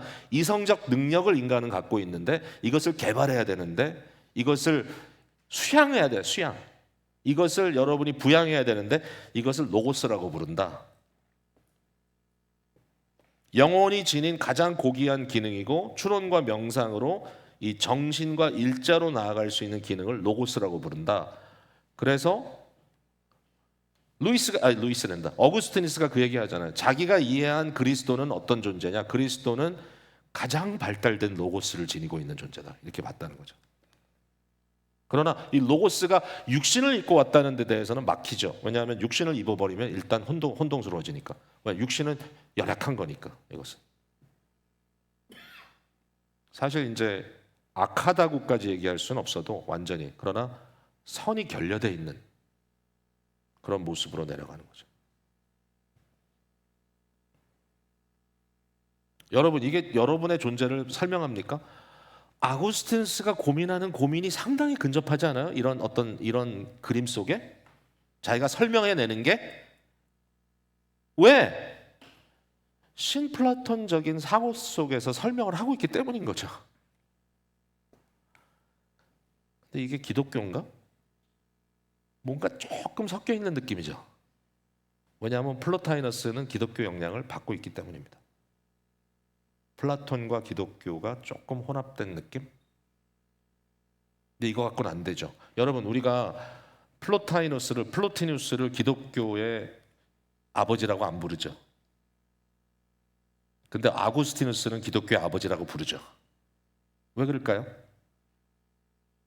아구스티누스는 플로티누스의 영향을 받은 것 같은데 왜 그럴까요?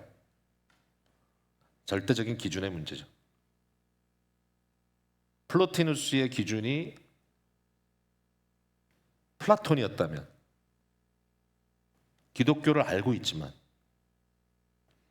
아구스티누스의 기준은 뭡니까? 거기까지 가잖아요. 어디로 갑니까? 아구스티누스의 기준은 뭐죠? 플로티누스를 통해서 배우고 있지만 아구스티누스의 기준은 플로티누스나 플라톤이 아니고 성경이죠. 그래서 기독교의 아버지가 되는 겁니다. 차이는 거기 있는 거예요. 언어를 사용할 수 있어. 오늘날 여러 가지 용어들을 사용할 수 있어요. 오늘날의 용어에 굉장히 많은 용어, 과학적인 용어를 우리가 많이 쓰고 있는데, 근데 그 기준점이죠. 기준점. 과학이 주는 유익이 굉장히 많습니다. 그다음에 과학의 개념들도 굉장히 유용하고요. 과학이 요새는 거의 뭐 만능주의라고까지 얘기하잖아요. 그래가지고 기술로 이것이 연결됐을 때 정말 상상할 수 없는 일들이 벌어지고 있어요. 그러니까 너무 위협적이에요. 과학과 기술이라는 게. 그러나 여전히 크리스찬들은 그것이 인간을 인간답게 하지 못하는 부분이 있다는 거죠. 과학과 기술은 인간을 기계화합니다. 그 영혼의 문제, 인간의 존엄성의 문제를 가지고 끌고 들어갔을 때 과학이 답을 못 줍니다. 과학은 인간을 편리하게 해주죠. 그러나 동시에 인간을 물질화시킵니다. 맞나요? 그렇기 때문에 결국은 어느 선에선가 한계점을 둬야 되죠. 기준점이 필요하죠. 그 기준이 어디서 오느냐? 하나님의 말씀으로부터 옵니다. 그래서 우리는 기독교인입니다. 과학을 갖고 있지만, 과학적인 용어에 익숙하지만, 기술적인 것들을 사용하지만, 그러나 여전히 우리는 크리스찬입니다. 왜? 기준점이 성경에 있기 때문에. 그런 거예요. 따져보면. 그러니까 아구스티누스가 이 고민을 하는 거죠. 요한복음 1장 1절에서 5절에 보니까 여기에 진리의 얘기도 있고 빛의 얘기도 있고 로고스에 대한 얘기도 나와. 그죠? 플루티누스랑 비슷하네. 근데 플루티누스가 전혀 접근하지 않는 내용이 나오죠. 로고스가 육신을 입고 이 땅에 왔다. 그 영광을 보니 하나님의 독생자의 영광이다. 이거 뭐야? 그러니까 신플라톤주의 서적들이 성경이 말하는 빛과 말씀에 대하여 로고스에 대해서 증거하는 것 같았지만 그 안에 그리스도에 대한 증거는 찾을 수가 없었다. 이게 한계입니다. 그래서 결론을 내리죠. 하나님께서는 그리스도 예수에 대한 진리를 지혜롭고 슬기로운 자들에게는 숨기시고 어린아이들에게는 나타나셔서 겸손이 무엇인지를 가르쳤다. 이게 되게 중요한 얘기죠. 수고하고 무거운 짐자들아 다 내게로 오라. 내가 너희를 쉬게 하리라. 그러면서 거기에 연결된 말씀이 마태복음, 누가복음에 등장을 합니다. 하나님께서 지혜롭고 슬기로운 자들에게는 숨기시고 도리어 어린아이들에게 하나님의 계시의 말씀을 나타내 주셨다. 그리고 겸손이 무엇인지를 보여주셨다. 그런데 이제 그럼에도 불구하고 신플라톤주의, 플로티니스의 이러한 생각 속에도 진리라는 것이 있는가? 있다라는 것을 발견한 거죠. 하지만 이스라엘 백성이 애굽의 금을 가지고 출애굽한 것처럼, 무슨 얘기입니까? 이스라엘 백성이 출애굽할 때 뭐라 그랬죠? 애굽 사람들에게 우리 나가는데 좀 너네들 가진 거 있는 거 좀 줘. 그래서 거의 약탈 수준이야, 약탈 수준. 10가지 재앙으로 인해서 완전히 아주 피폐해진 애굽 사람들이 그래 빨리 나가 빨리 나가 빨리 나가 그러면서 자기가 가지고 있었던 애굽의 보화들을 그들에게 안겨주죠. 이스라엘 백성들이 애굽의 보화를 가지고 나옵니다. 그러면 그 보화가 애굽의 보화입니까? 이스라엘의 보화입니까? 이걸 금이라고 했을 때 애굽의 금이죠? 근데 그게 이스라엘의 금이 되죠? 그러면서 이제 하는 말이 그와 마찬가지로 철학 속에도 진리를 찾을 수가 있고, 그러니까 철학을 뭐라고 보는 거죠? 애굽으로 보는 거고, 철학의 진리를 애굽의 금으로 보는 겁니다. 그렇죠? 비유를 드는 거예요. 철학 속에도 진리를 찾을 수 있고 그 진리는 어디에서 찾든지 하나님의 것이다. 이게 되게 중요한 말입니다. 저는 이걸 되게 좋아합니다. 모든 진리는 하나님의 진리다. 누가 얘기하든지 진리는 하나님의 진리야. 다른 사람들은, 다른 존재는 그 진리를 빌려서 쓰는 것뿐이야. 하지만 나는 철학자들이 그 책들에서 금으로 만들어 놓은 애굽의 우상들에게는 마음을 주지 않았다. 무슨 얘기입니까? 플로티누스를 통해서 신플라톤주의가 가지고 있는 어떤 진리라고 하는 것들을 내가 만났고 그것을 받아들였지만 그러나 내가 그것을 숭배하지 않았다. 왜? 오직 하나님만 숭배해야 되기 때문에. 근데 철학자들은 애굽의 금을 가지고 우상을 만들었다는 거죠. 왜냐하면 그것은 하나님의 진리를 거짓 것으로 바꿔서 피조물을 조물주보다 더 경배하고 섬기는 그런 것이었기 때문에 나는 그렇게 하지 않았다. 하지 않겠다. 시간이 갔는데 제가 이거 이제 마무리를 해야 되니까 또 하나는 이제 점성술에 대한 것도 얘기하죠. 점성술이 뭡니까? 우리말로 얘기하면 사주팔자 보는 거죠. 그죠? 근데 사주팔자를 보는 것에 대해서 오류가 있다는 것을 이제 믿고 더 이상 거기에 신뢰하지 않았다. 이제 이걸 어떻게 했냐면 이제 피르미누스라고 하는 그 친구와의 어떤 그런 대화를 통해서 이제 파악했다는 건데 그분의 경험, 자기와 자기 아버지, 그 다음에 아버지의 친구의 종, 뭐 이런 식으로 해가지고 결국 이 내용은 복잡하지 않아요. 뭐냐면 똑같은 사주팔자를 가지고 있는 두 사람이 태어났는데 그들의 삶은 100% 다르더라. 한 사람은 금수저로 살았고 한 사람은 종으로 끝까지 살았다. 그러니까 사주팔자가 모든 것을 주관하지 않는다. 그러면서 이제 똑같은 예를 든 게 에서와 야곱을 봐라.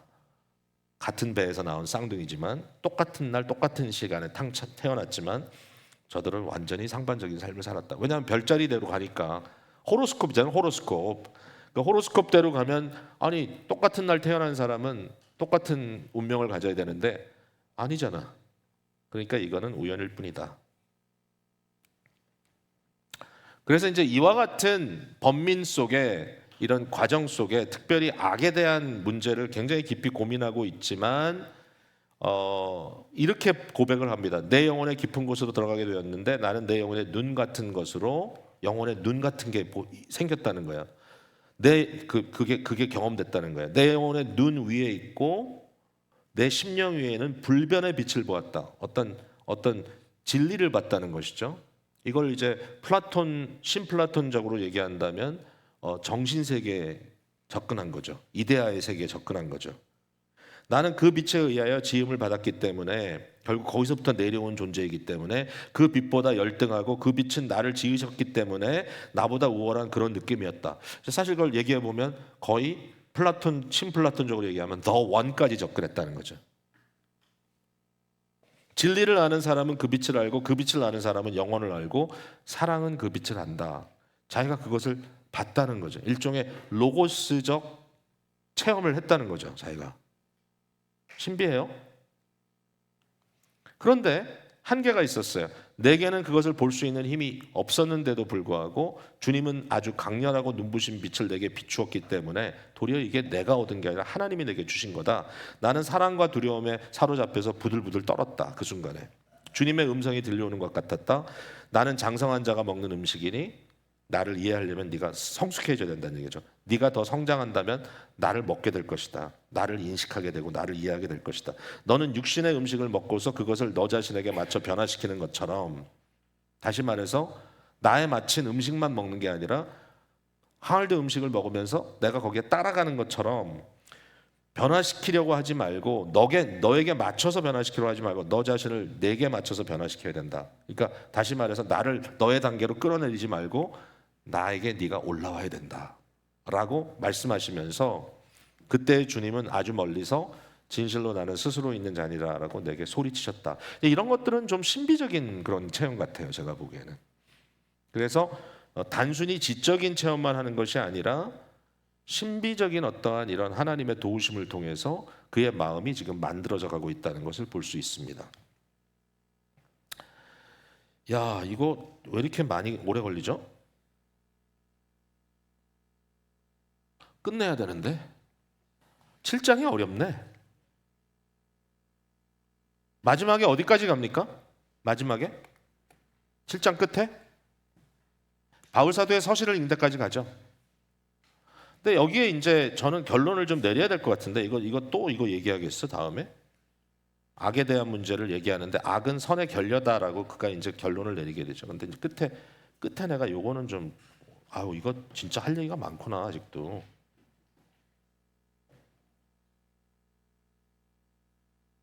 야, 끊임없이 나오네 제 슬라이드가. 안 되겠습니다. 끝. 수고하셨습니다. 다음 주에 뵐게요. 8장 읽고 오세요. 8장.